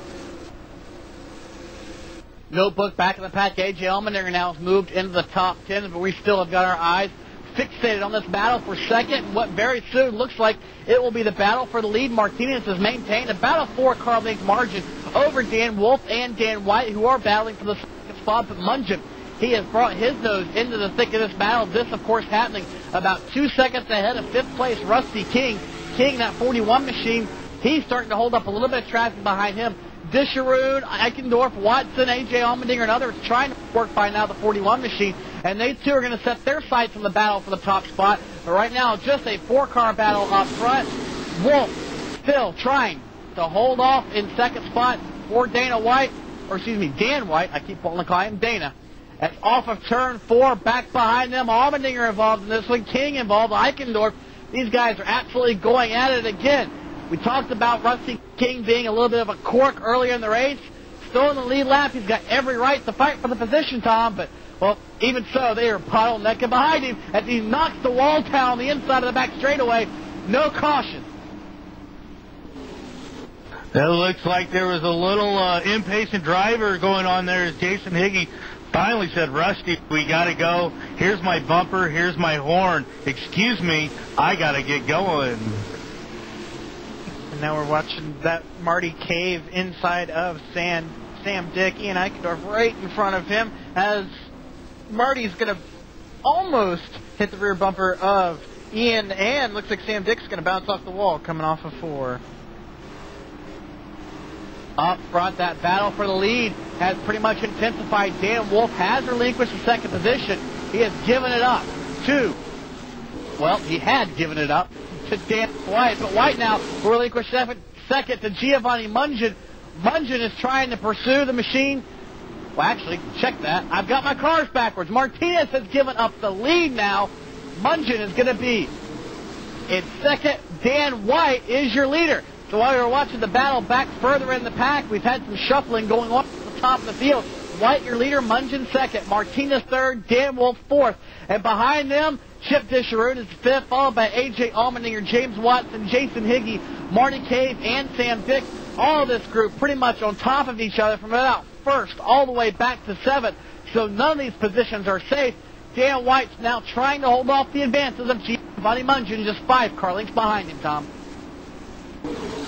Looks like Giovanni Mungin's got the handle of his car back after the earlier trouble issues coming out of the turn, trying to apply the pressure to Dan White as they go into turn 2. Joe Martinez there sitting in third. Chip Disharoon is applying the pressure to Dan Wolf now as he's probably feeling heat from A.J. Allmendinger in 6th. Chip's going to look on the inside of... Chip's going to look in the inside of Wolf there and get past him. AJ's going to use Chip and get an easy pass as kind of use the guy in front of you to make some passes here. And Darwin Mites, who's a flat down, is going to also look in the inside of Dan Wolf, but not going to make the pass as Chip sets his sights on Joe Martinez. And one thing here, about a 3/4 mile, pretty much a short track. Well, there's no pretty much, it is a short track here. When you stick about 3,400-pound machines on it, it gets tight, and it gets tight in a hurry. Before you're on the offensive, you've got to be on the defensive, because just as much as you're trying to get by the guy in front of you, the guy behind you is trying to get around you. As you see A.J. Allmendinger up in 5th, gives a little bit of a shot to Disharoon to say, come on, go, I'm back here. Either go, move, or be moved. So Allmendinger, being a little impatient, gives the high side a little bit of a try, thinks better of it, but he'll get a run off the corner. Still a car length and a half behind Disharoon as they work into turn 3. This will definitely be a battle of drivers here, as both can attest Chip Disharoon is a strong-headed driver, as well as I'm sure AJ is. They both head down the front stretch and off into 1, basically bumper to bumper, as AJ's really right on there putting the pressure on Chip. Looks like he's going to try and get a run down the back stretch as they gain on Joe Martinez heading into 3. Something you kind of have to wonder, though, with AJ and Chip, those guys like to race their way all the way up to the front. Are they wearing too much of that right front tire down? I mean, we still have quite a long ways to go in this race, and if we go full green, that might not come back to bite those two guys. I think AJ's got to worry about the right rear, to be honest with you, Brian. It looks like he is trailing that thing sideways more than anything. Of course, he is entering that corner, letting it ride up the banking, and that sometimes is the indication. The right front tire is going a little south. Dan Wolf got sideways off turn number 4. He'll relinquish the position to the machine of Watson. Watson, the number 27 car. So Dan Wolf looks like the right rear and probably both rear tires are gone on the left-hand brewing machine. He, in fact, now is going to pretty much be a roadblock for Jason Higgy. Higgy's trying to get by the machine that was next to him, and that, of course, is the lap machine, the car of Darwin Mike. He now will also get by Dan Wolf. Marty Cave trying to bypass him as well. Gets the 2-for-1 special. Can't do it, but behind him, trouble. Sam Dick goes around. Caution on the speedway. Dick just a little too anxious on the throttle. Spun the tires, lit him up, and around he went and made very light contact with the inside wall out of turn number 2. So tough break for Sam Dick. Now the question is, Tom, we've got 40 laps to go. If you are the leaders, do you pit? Looks like Matt's got the replay ready up for us. Matt, if you want to give us a call on what happened there to Sam. Yeah, it looks like he ran into the corner here. The guys up ahead of him are battling it out, and I think he's just going to light it up here off the corner. Yeah, he just lights it up off turn number 2. Same thing we saw with the last guy that spun out there. 119, Sam Dick spins it off too and looking for pit stop too. Pit stops are pretty much the entire field. Brian, looks like everybody at the head of the field is coming to the attention of their crews. Dan White is going to come down from the lead, hit his marks perfectly, and the crew is off to the right side from farther back. Everybody down pit road. Looks like some guys are off. Dan White's going to come out around Jason Higgy and win the battle off of pit road. I have to see close for second. Marty Cave just barely getting Jason Lee. And then Giovanni Mungin and Joe Martinez. Behind Joe was A.J. Allmendinger. A lot of guys coming down pit road, getting 4 fresh tires, and I don't expect to see many guys come down pit road after this. Well, I really don't either, Brian. It looks like pretty much everybody's going to have what they've got here at this juncture of the race as we'll go green with less than 40 laps to go. We're going to take what we anticipate to be our final break before our post-race show and bring you the final 40 laps, interruption-free, barring another caution flag. Don't go anywhere except maybe if you have to pee. We'll let you get by with that one. We'll be right back here just a couple minutes on OLR TV with the conclusion of the Dave Coffin Motorsports 150 at USA International Speedway right here on OLR TV.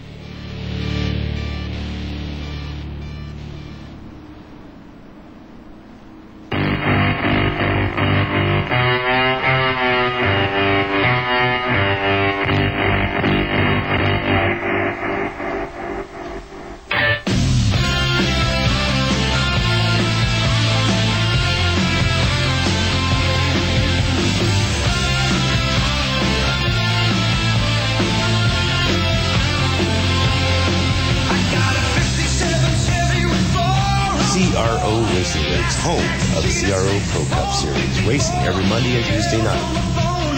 On Mondays, you have the CRO Sportsman's, and on Tuesdays, you have the CRO Pro Cup Series. Full hardcore racing. Horse cockpit, no driver aids, quick setups every Monday and Tuesday nights. If you'd like to give hardcore racing a try, drop on by www.calrace.com.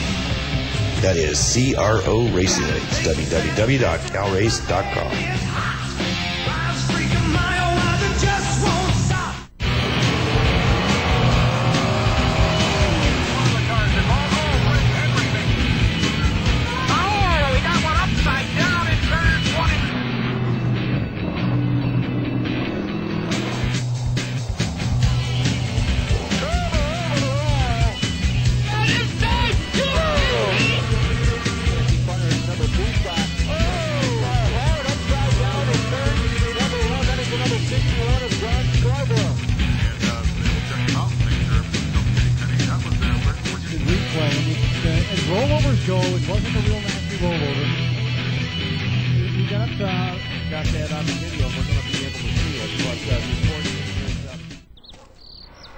NASCAR Hot Pass, only on DirecTV, puts you behind the wheel.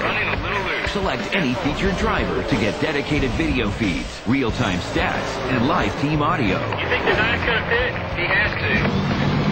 Only NASCAR Hot Pass lets you experience all the heart-stopping action from the best seat in the house.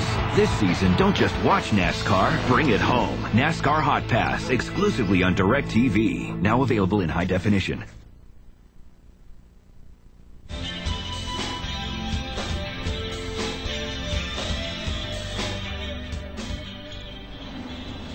Just a reminder to those of you out there in Peaktropolis watching us here live on OLR TV, upcoming events next week, it is a DMP Championship Extravaganza. Mark your calendars and plan nothing else except to eat, sleep, and watch OLR TV. Monday, Tuesday, Thursday, all 9:30 p.m. Eastern Time. Watch every DMP Season Championship be decided, most notably next Monday, where Dale Earnhardt Jr. goes for his first DMP Sim Factory Pro Series Championship.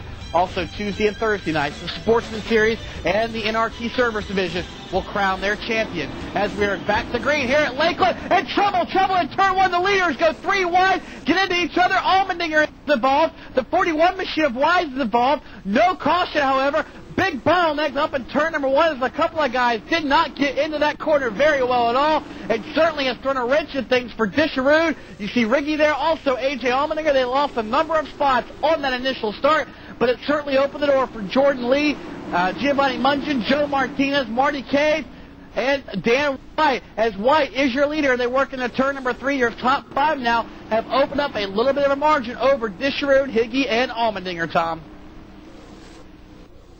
Definitely, that Higgy goes around. Higgy goes around turn number 4.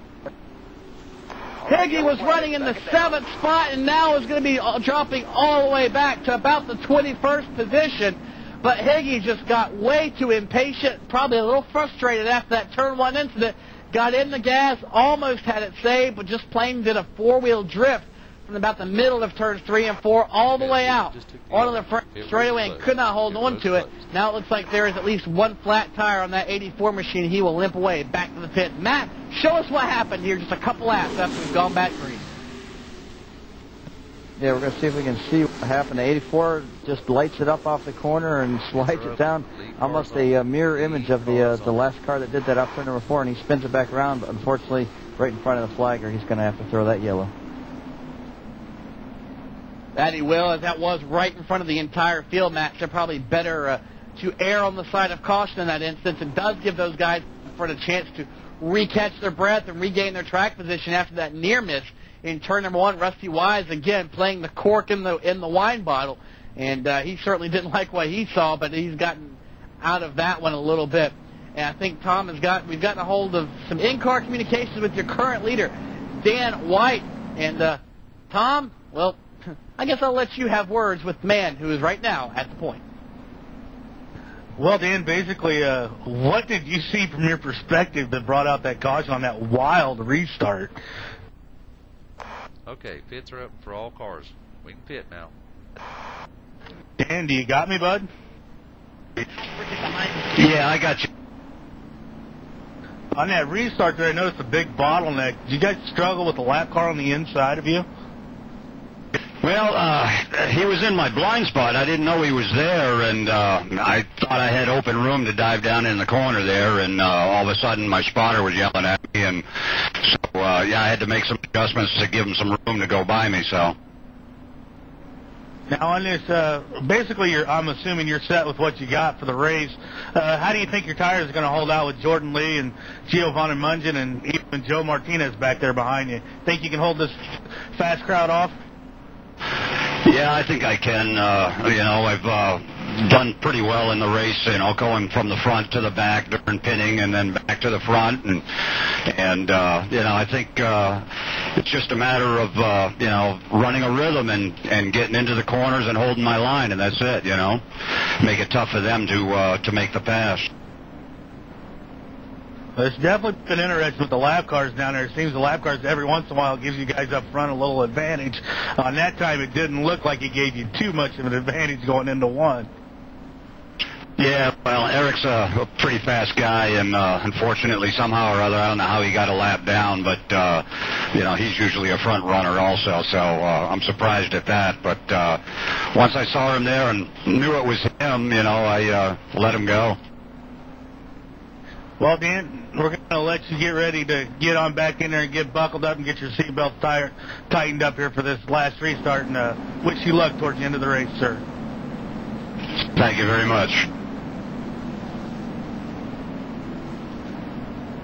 That is Dan White, your current leader here at Lakeland, as we close in on the conclusion of the Dave Coffin Motorsports 150. And for those of you again wondering what this Dave Coffin Motorsports deal is, go check it out. KNRY.com.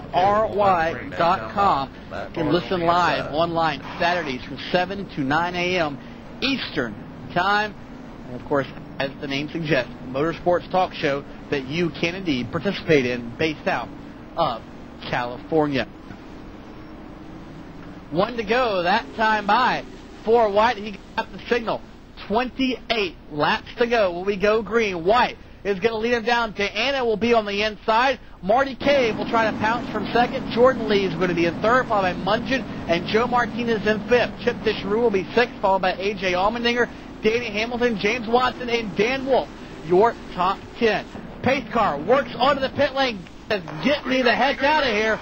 White will bring him down, and he is on the gas hard behind him, though. Here comes the car of Lee. He got a whale of a start, not quite enough to get by Cave. Cave will protect the bottom. White slides high. They're side by side down the back straightaway for the lead.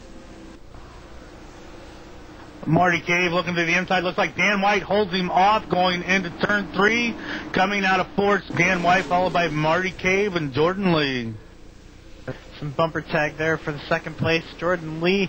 Oh, he gets the into Cave. Gets Cave sideways. Cave saves it, and Jordan Lee is going to take the second place position away. Great job by Marty Cave to hold on to that car after getting a chrome horn, and he might try to hit Jordan back. 25 laps to go here, 26 actually this time by. It is all take and no give at this point. Cave trying to keep that position that he has got. He was second, now in third. He now playing the cork in the wine bottle. You see Giovanni Mungia trying to get by, and Chip Disharoon will spin and hit the inside wall or do a half spin at least. No cautions. He makes significant contact with the left front of that machine on the concrete wall. So tough break for Disharoon as up front White, that's the break he needs. Jordan Lee has got about 10 car lengths to make up towards him. Giovanni Mungian is in third, followed by A.J. Allmendinger. Allmendinger has worked his way by Cave and is now up to fourth, Tom. Looks like Allmendinger's definitely on the move. Might have a little problem with Giovanni Mungian here towards the end as the drivers are definitely laying it on the line, giving it all they got as they're getting loose off the turns and hard on the gas, hoping she sticks as they come out and make the run down the backstretch. Dan White is pulled away just a little bit from Jordan Lee, but Jordan's getting hounded by Gio and AJ. The yellow flag is out on the track. Okay, the leader just took the yellow. Pit road's clear. Lent in the number 98 machine spun out of turn number 2. It looks like Mark St. Martin also may have very well been involved, so tough break for those two drivers. Lent going to be scored as the last car now in the lead lap in 23rd position.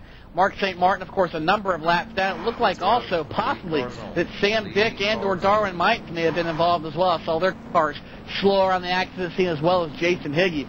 We'll have to get the check on that as, again, the 98 machine of Andy Lent and the 60 machine of Mark St. Martin, as well as possibly a couple of others involved in an incident out of turn number 2. And, of course, this reiterates the fact that with these cautions, we are at short track. You've got to get what you can get while you can get it, and unfortunately our camera is unable to capture that event, but it did appear that just some pushing and shoving may have led to that one because, after all, we are coming down to 20 laps to go. And, Tom, one thing that's really nice about this deal is that, well, if we happen to have a crash with less than a lap to go or 2 laps to go or something close to the end of the race will not be over.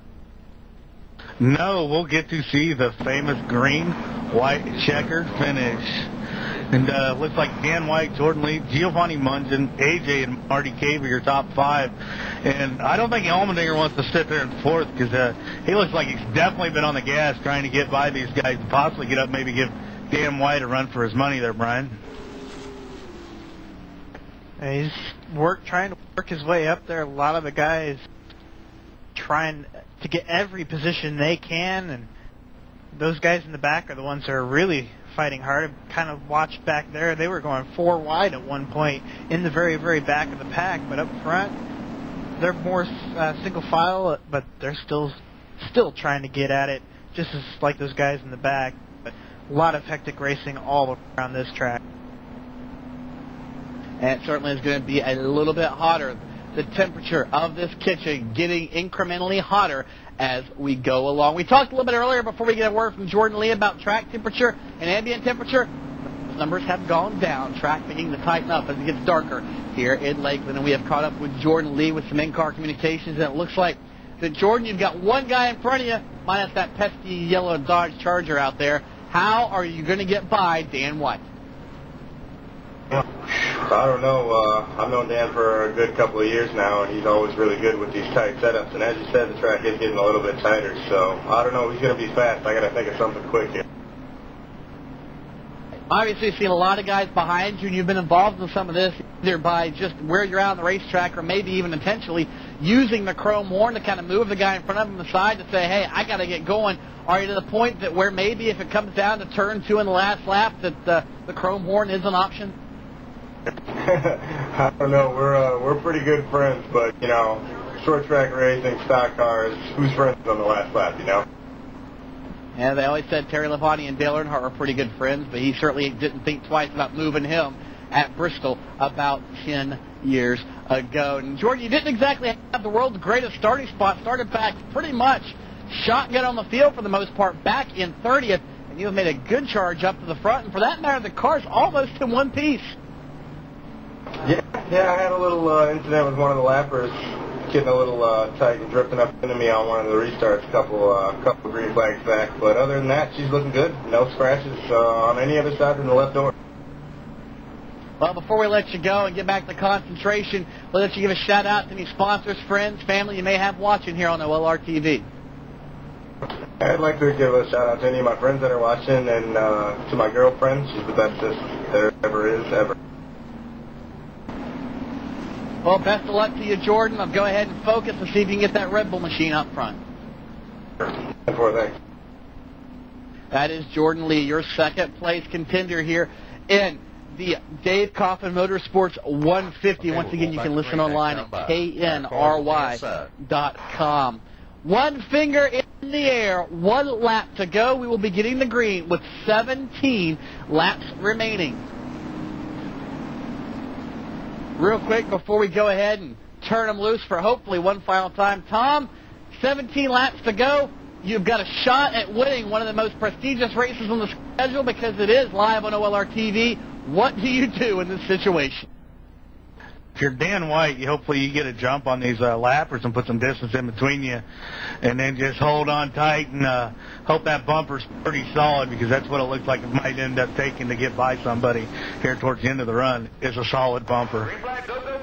Green flag is in the air, and White does not get the start he needs. Spins the tires. That allows Jordan Lee to close right up on his back bumper. Entering turn number 1 behind him. Allmendinger gets into Mungeon. Mungeon spins, as does the one machine. Number of other cars trying to take evasive action. You see the 25 machine at Hamilton up at the top of the racetrack. But it looks like Marty Kaye's still around up there, as is Giovanni Mungeon. A.J. Allmendinger got the run on the restart and got into Mungeon, spinning him around. So Allmendinger lost a number of positions on that one, unfortunately for him. The good news is that car seems to have minimal damage, but the bad news is for Marty Kaye and Giovanni Mungeon, their nights effectively are done, Tom.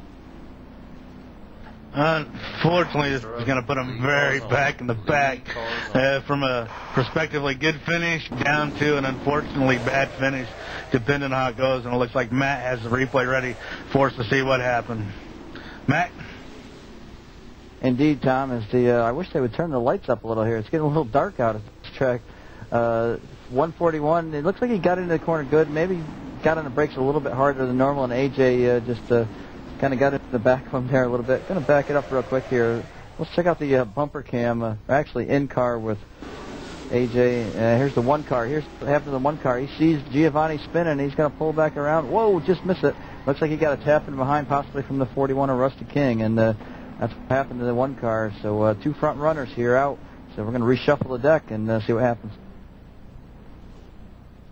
We will indeed reshuffle it, and going to have green with less than 15 laps to go. Pits are indeed open, but I doubt we're going to see anybody near the front of the field come down for service to reset the running order for you now after that incident. Dan White and Jordan Lee, of course, your top two. That has not changed. Allmendinger, despite all the cars under him, around him, and beside him, behind him, still is in third spot. He will have a shot at this one when we go back to green. Joe Martinez will be fourth, Danny Hamilton fifth, followed by James Watson, Dan Wolf, Scott Beavers, who we haven't mentioned much tonight, Ian Eichendorf, and Justin Kotulski. Just a reminder, you can purchase this event as well as future and past events here on OLR TV for posterity's sake on your very own digital video disc with a small price of $8 pre-order price, which is good for about the next hour until midnight Eastern Time. $8 plus $2.99 shipping. After that, it's only $11 plus $2.99 shipping. Still one whale of a deal, and I promise you I've got an entire stack of these OLR TV DVDs that I've got, and you take them and put them on a big screen TV, and I will bet you money, I will bet you around at a bar, I will bet you whatever you want to bet, that the majority of your friends who watch will say, hey, where's this race at? Wait, that's real, right? Wait, no it's not. Yes, wait, no, yes, No. Crap. They won't be able to tell. They're that good. Note, big note of interest here. You just saw it. The 37 machine of A.J. Allmendinger, done for the night. He has retired to the garage. A.J. Allmendinger out of this one. He will not go back-to-back here in the CRO NASCAR Pro Cup Series. So A.J. Allmendinger, tough luck for him, and that Glock machine had worked his way up to third after starting back at the tail of the field. One little incident here near the end of the race, he has decided to go ahead and park it. So move Allmendinger out of third, move everybody else up one, and Ron Odell, your point leader after a horrific wreck earlier in the night, still in the top 10. That's how you maintain a point lead, and that's how you win a championship. Odell certainly going to try to do that. And if you have to admit, if you're A.J. Allmendinger here, Tom, you certainly can't be happy with yourself, but by the same token, this is short track racing. It's definitely short track racing. Unfortunately, it's going to happen on this track, and hopefully in the pits the guys will be able to talk about it, and it won't be a big carryover into the rest of the season. It's bad luck to see actually three guys that were contending for the lead come down and have something like this to take all three cars basically out of contention for a win. And Brian, we're hearing that the officials actually gave A.J. a into the longest line penalty, which in turn he pretty much said that, well, he could take his race car elsewhere. Am I hearing this correct? Yeah, that is correct. Here at CRO, these guys have a pretty strict policy about reckless driving, and they reviewed that incident with AJ, and they said he was overdriving it, being way too aggressive in that incident, so they decided to put him to the back of the field, and AJ wasn't happy about it at all and decided just to park and to give it up because he didn't have a chance to win the race after being put back there. And looks like we're going to go green here, Tony. We are going to be going back green. Now, this will not be a down finger restart. There will be 10 to go when we get to the line. 140 will be complete. Anytime after now will be a down finger, single file, lead lap cars in the front of the field restart. You see Jason Inch down there at the bottom of the screen. He will just kind of back off, let the leaders have it. White, Lee, Martinez, your top three as they'll work into turn number one. Behind them, Danny Hamilton. You see Martinez now working the back bumper. Jordan Lee as they work out of turn number two. Martinez thought about making a move, thought better of it. Into turn three, these guys have opened up already 8 car lengths on Hamilton. It is a 3-car race for the lead as they play bumper tag out of turn 4, Tom. Martinez right on the bumper of Lee. Lee looking to the inside of Dan White going into turn 1. Martinez to the outside as they keep it in close. Danny Hamilton takes advantage and tries to gain back up on the top 4 guys. Jordan Lee looking in the inside of Dan White as the lights really come on here at the USA Speedway. Jordan trying to figure out everything he can to get around Dan White. Apparently with the sale of the racetrack, they decided they wanted to pay the minimal on the power bill. Finally, the Musco lighting has come on here at Lakeland, and that is going to change the characteristics of the racetrack, and apparently it blinded a couple of people as we have got trouble down the front straightaway, and the caution is out. Once again, a couple of cars involved. Looks like possibly the car of Marty Cave involved in this one once again. So from hero, pole sitter, to pretty much zero. Jason Higgy also apparently involved as well. And it looks like, Tom, as we queue up the replay down the truck, this very well may lead to a 2 or 3 lap shootout for the win. Looks like we're definitely getting close to that as we got 7 laps to go. Probably going to see 3 more under caution. Might have 4 laps left when we come back to the green. And the big question is going to be, can Dan White hold off that hard-charging Jordan Lee? And then we got Joe Martinez and Danny Hamilton sitting right back there ready to go at it if any of them make a mistake.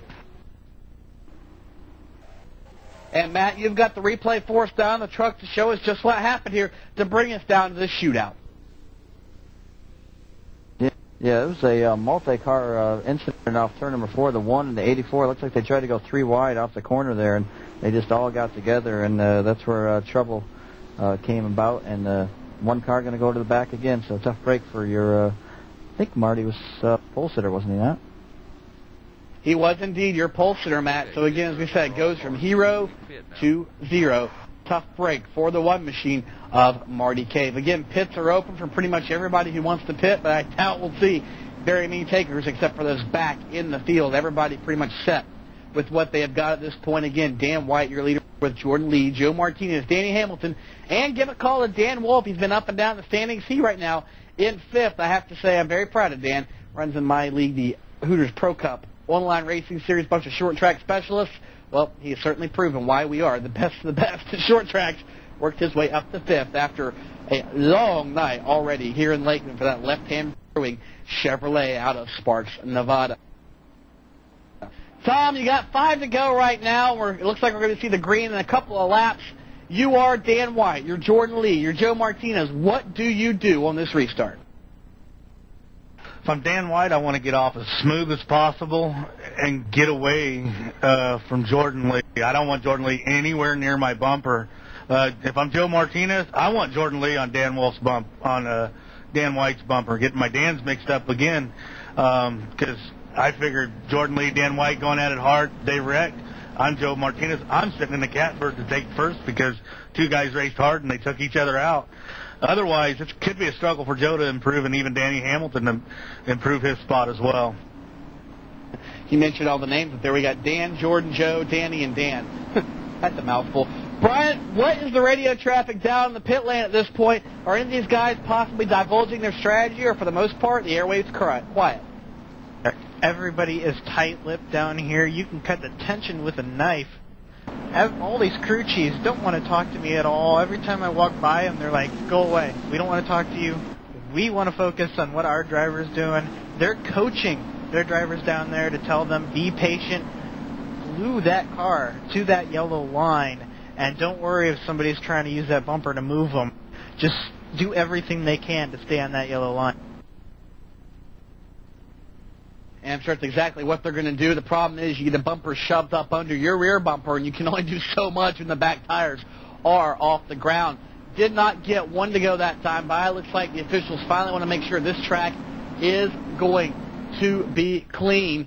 And, well, that means, guess what, folks? It's going to be an even more heart-pounding, breathtaking, blood-boiling, I am sure, shootout. We will be getting the green with 149 laps complete out of 150. 2 laps you must run consecutively. So it will be 151 laps, 1 lap over regulation distance for a green-white checker finish. Dan White, Jordan Lee, Joe Martinez, Danny Hamilton, and Dan Wolf, your top 5. The ARCA REMAX Series Dodge Charger crosses the start-finish line. And now you've got to wonder if the sweat is on the palms of Dan White, Jordan Lee, those guys. This is going to be the restart of their careers with the bright lights of Lakeland and USA International Speedway as well as OLR TV on them. Can they perform the 2 most critical laps of their entire sim racing career?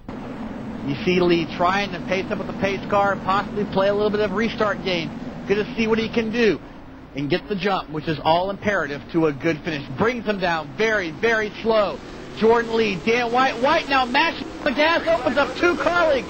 Oh, Jordan Lee. Lee will close in 1 as they work in turn number 1. Martinez gets loose. Hamilton will go by him in turn number 1. That battle is for 3rd. It's going to eliminate those 2 from the lead battle. Martinez will reclaim the spot. Now Lee will go to the inside of White in turn 3. Heading into turn 3, it's Lee on the inside of Dan White. Coming out of 4, Lee takes the lead. Martinez sticking his nose on the inside of White as they head into 1.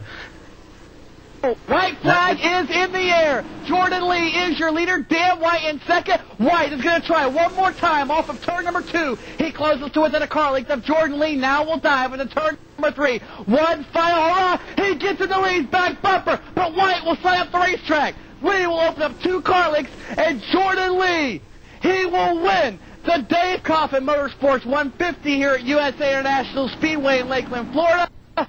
Dan White will come home 2nd, followed by Joe Martinez, Dan Wolf, and James Watson, your top 5. Oh, what an effort Dan White gave, but Jordan Lee knew it was coming, Tom, and he held on for dear life, and, well, I don't know how he saved it, but somehow he did. He definitely held on there to the end, and then Joe Martinez tried to get under Dan White there as well to take advantage of Dan going after Jordan, and Dan smashed the gas and managed to beat Joe to the line. It looks like they crossed the line, barely separated by maybe 1/100th.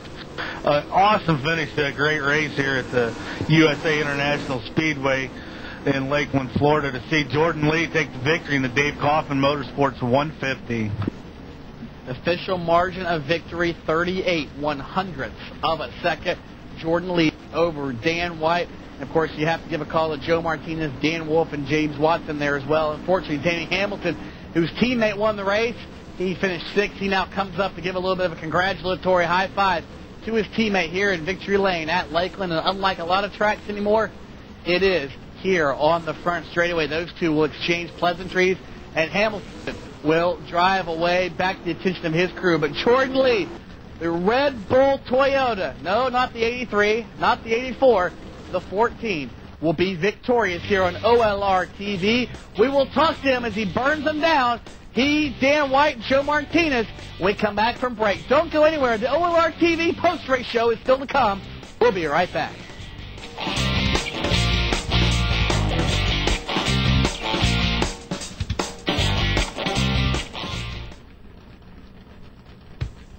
The Dave Coffin Motorsports Show presents the Dave Coffin 150 on OLR TV. Covering the American Le Mans Series, the United States Auto Club, the Grand American Rolex Series, the IRL, the World of Outlaws, NHRA, MotoGP, AMA Superbikes, Formula Atlantic, SCCA, and short track racing across the West. They all have one thing in common, and that is the Dave Coffin Motorsports Show. Saturday mornings from 10 a.m. to noon, set your dial to 1240 on your AM radio, or sign into the internet and type in WWKRY. You can get your stream right there. Listen to the show, stay close to your phone, be ready to dial 831-373-1234 and ask your own questions to their special guests. Remember, the Dave Coffin Motorsports Show, Saturday mornings from 10 a.m. to noon on KNRY. That's www.knry.com.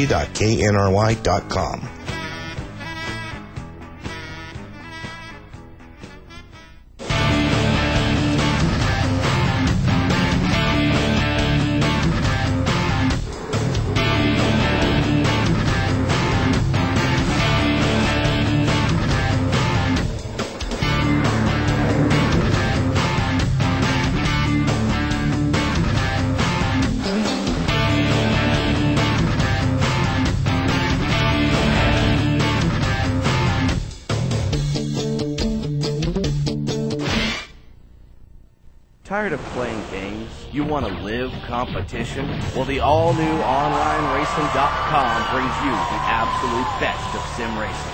Everybody knows we have the fastest and most stable dedicated servers. But did you know that now we have the easiest software to set up your own races, chat with your buddies? Oh yeah, and remember that Java and that pesky redirector? They're gone, baby. No more of that. We still have our popular games like NASCAR 3, NASCAR Heat, NASCAR 4, NASCAR 2002, and of course, NASCAR Racing 2003. But why are we different? Well, maybe it's the car file showroom, or the setup exchange, or is it the voice chat? Heck, the list goes on and... oh yeah. I'm talking about the absolute best sim racers on the planet to race against. Sure, you can sit at home and race against the computer, but what fun is that? Prove you're the best, race against the best at OnlineRacing.com. But that's just a glimpse of what you'll find on OLR. Come on over and find out why we say OnlineRacing.com. Don't dream it, live it.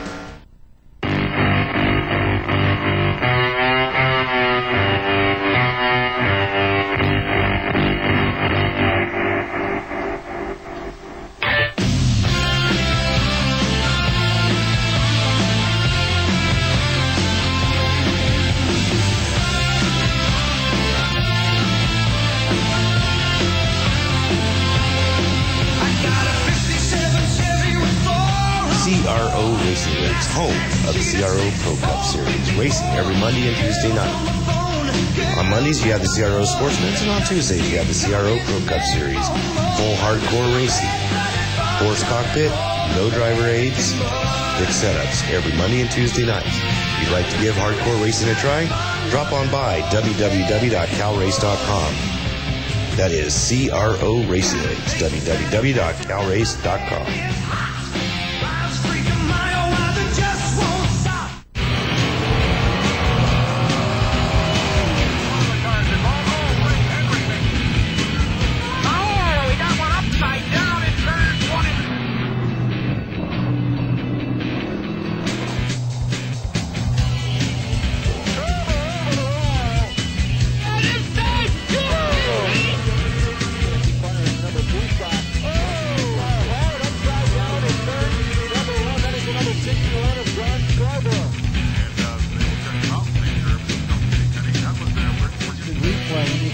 As rollovers go, it wasn't a real nasty rollover.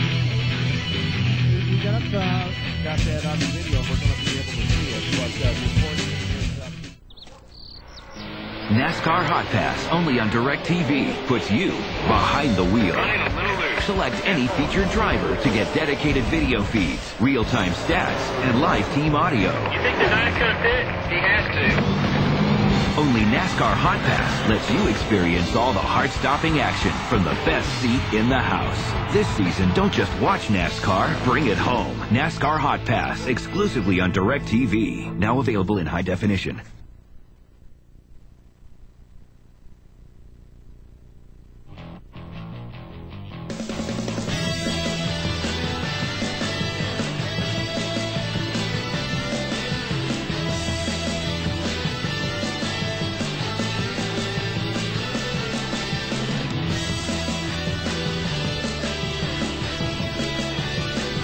Tonight's presentation of the Dave Coffin Motorsports 150 is brought to you by Dave Coffin Motorsports Show. Check it out. Listen online Saturdays from 7 to 9 a.m. Eastern Time at knry.com. You too can be part of the program. Go ahead and give them a call.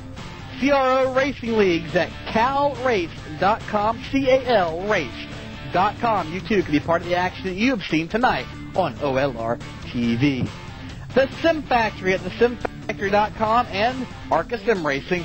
If you haven't gotten your copy already, go ahead and get with the rest of the world and get it. ArcaSimRacing.com. Maybe if you got out from under the rock you live under, you could have figured that one out by now. OnlineRacing.com. We're home to OLR TV, a number of league and server packages. Check out more information at OnlineRacing.com without the G. Why? Because it's faster that way. And our proud simulcast partner and music provider for OLR TV, High Speed Radio at highspeedradio.com. 24/7 of some of the most high-speed hits you will ever have, blasting out of your computer speakers. And speaking of hits, we saw a few hits tonight, including one for the win, and that brought home Jordan Lee as your victor, Dan White second, Joe Martinez in third with Dan Wolf in fourth, followed by Danny Hamilton rounding out the top five. James Watson came home sixth, Scott Beaver seventh, Ian Eichendorff was eighth, followed by Justin Katulski and Ron Odell trying to protect the point lead. Made made the best of a bad situation here this evening, rounding out the top 10. And Jordan Lee has finally pumped a couple of Red Bulls into his system, and it appears that Brian Kunze, you have caught up with our victor.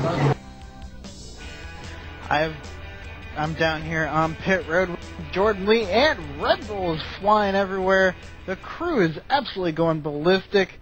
Jordan, congratulations, man. You started 29th and won this race. How did you do it? Wow. I have no idea. I told the guys I was going to get it back for them with that self-spin early in the race there, and they were pretty disappointed there with the self-spin, but kept the faith in me and had some good stops. Had a bad stop early and just got back in there. Basically, good strategy at the end and just hung in there. And there at the end, you did a little bump and run there on Dan White. And I heard Tony talking a little bit that this is probably the first time on OLR TV they've actually had the bump and run happen like that for the win. How did you plan that, and how did it go?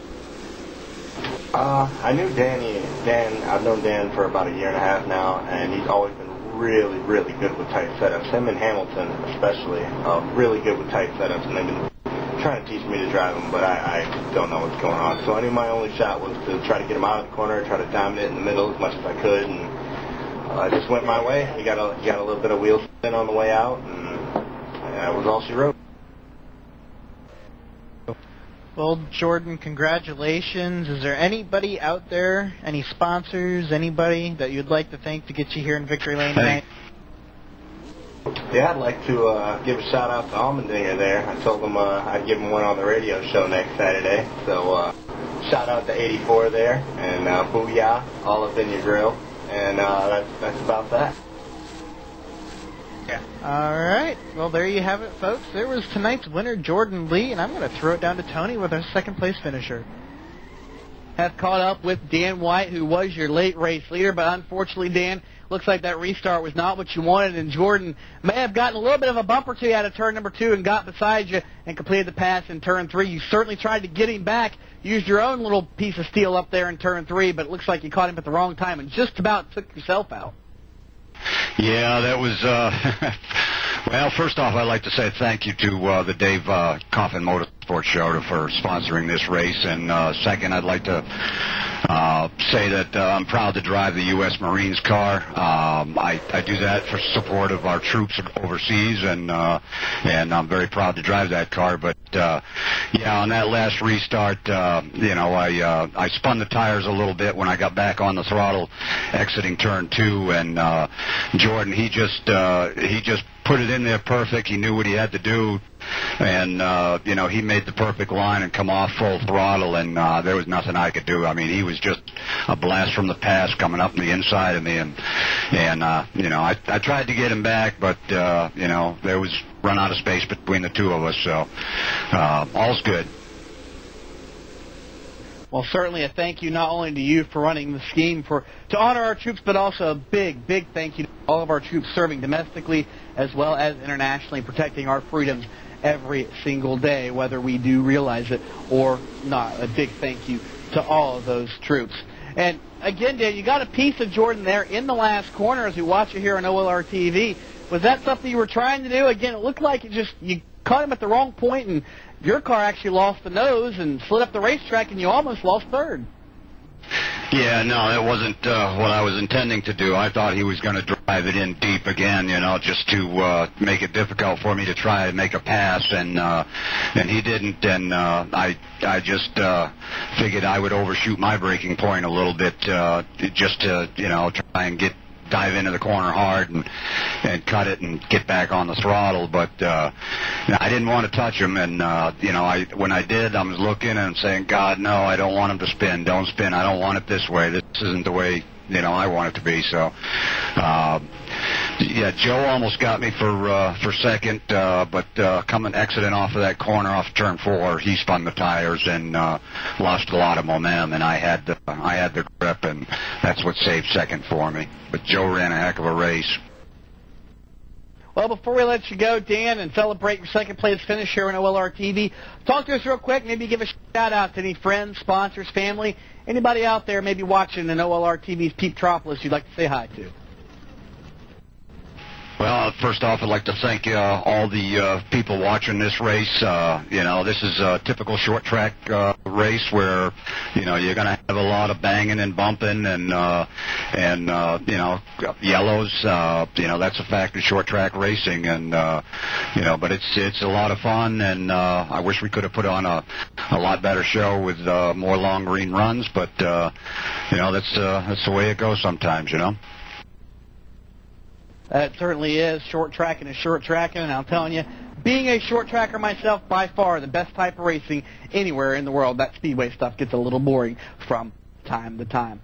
Even so, Tom Craighead, you have caught up with third place, and that is Joe Martinez. Yeah, I'm down here in the pit lane with Joe Martinez, the driver of the 07 Panos Esperanza. And Joe, he definitely hung out there for the end to get that finish. What was you hoping there when Dan White and Jordan Lee got the battle in there for the lead?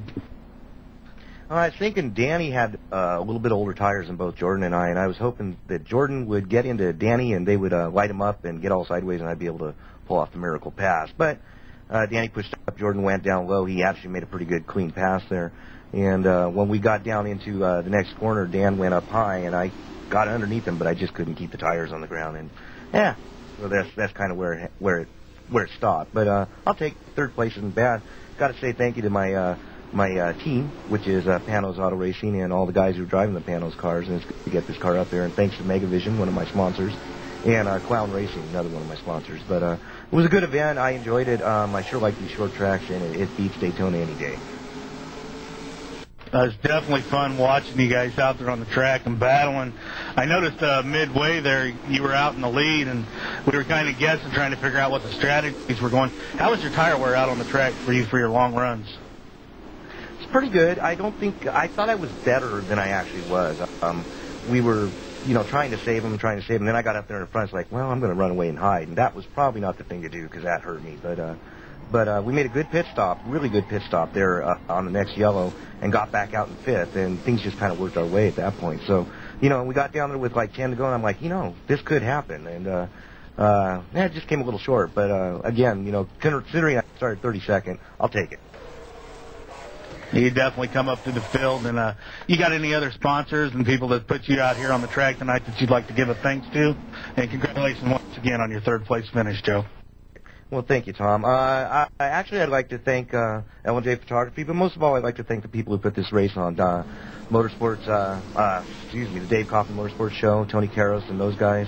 I'd like to thank the Sim Factory, and I'd also like to thank OLR TV. They did great production here, and I couldn't be prouder, really, of the way this has gone down.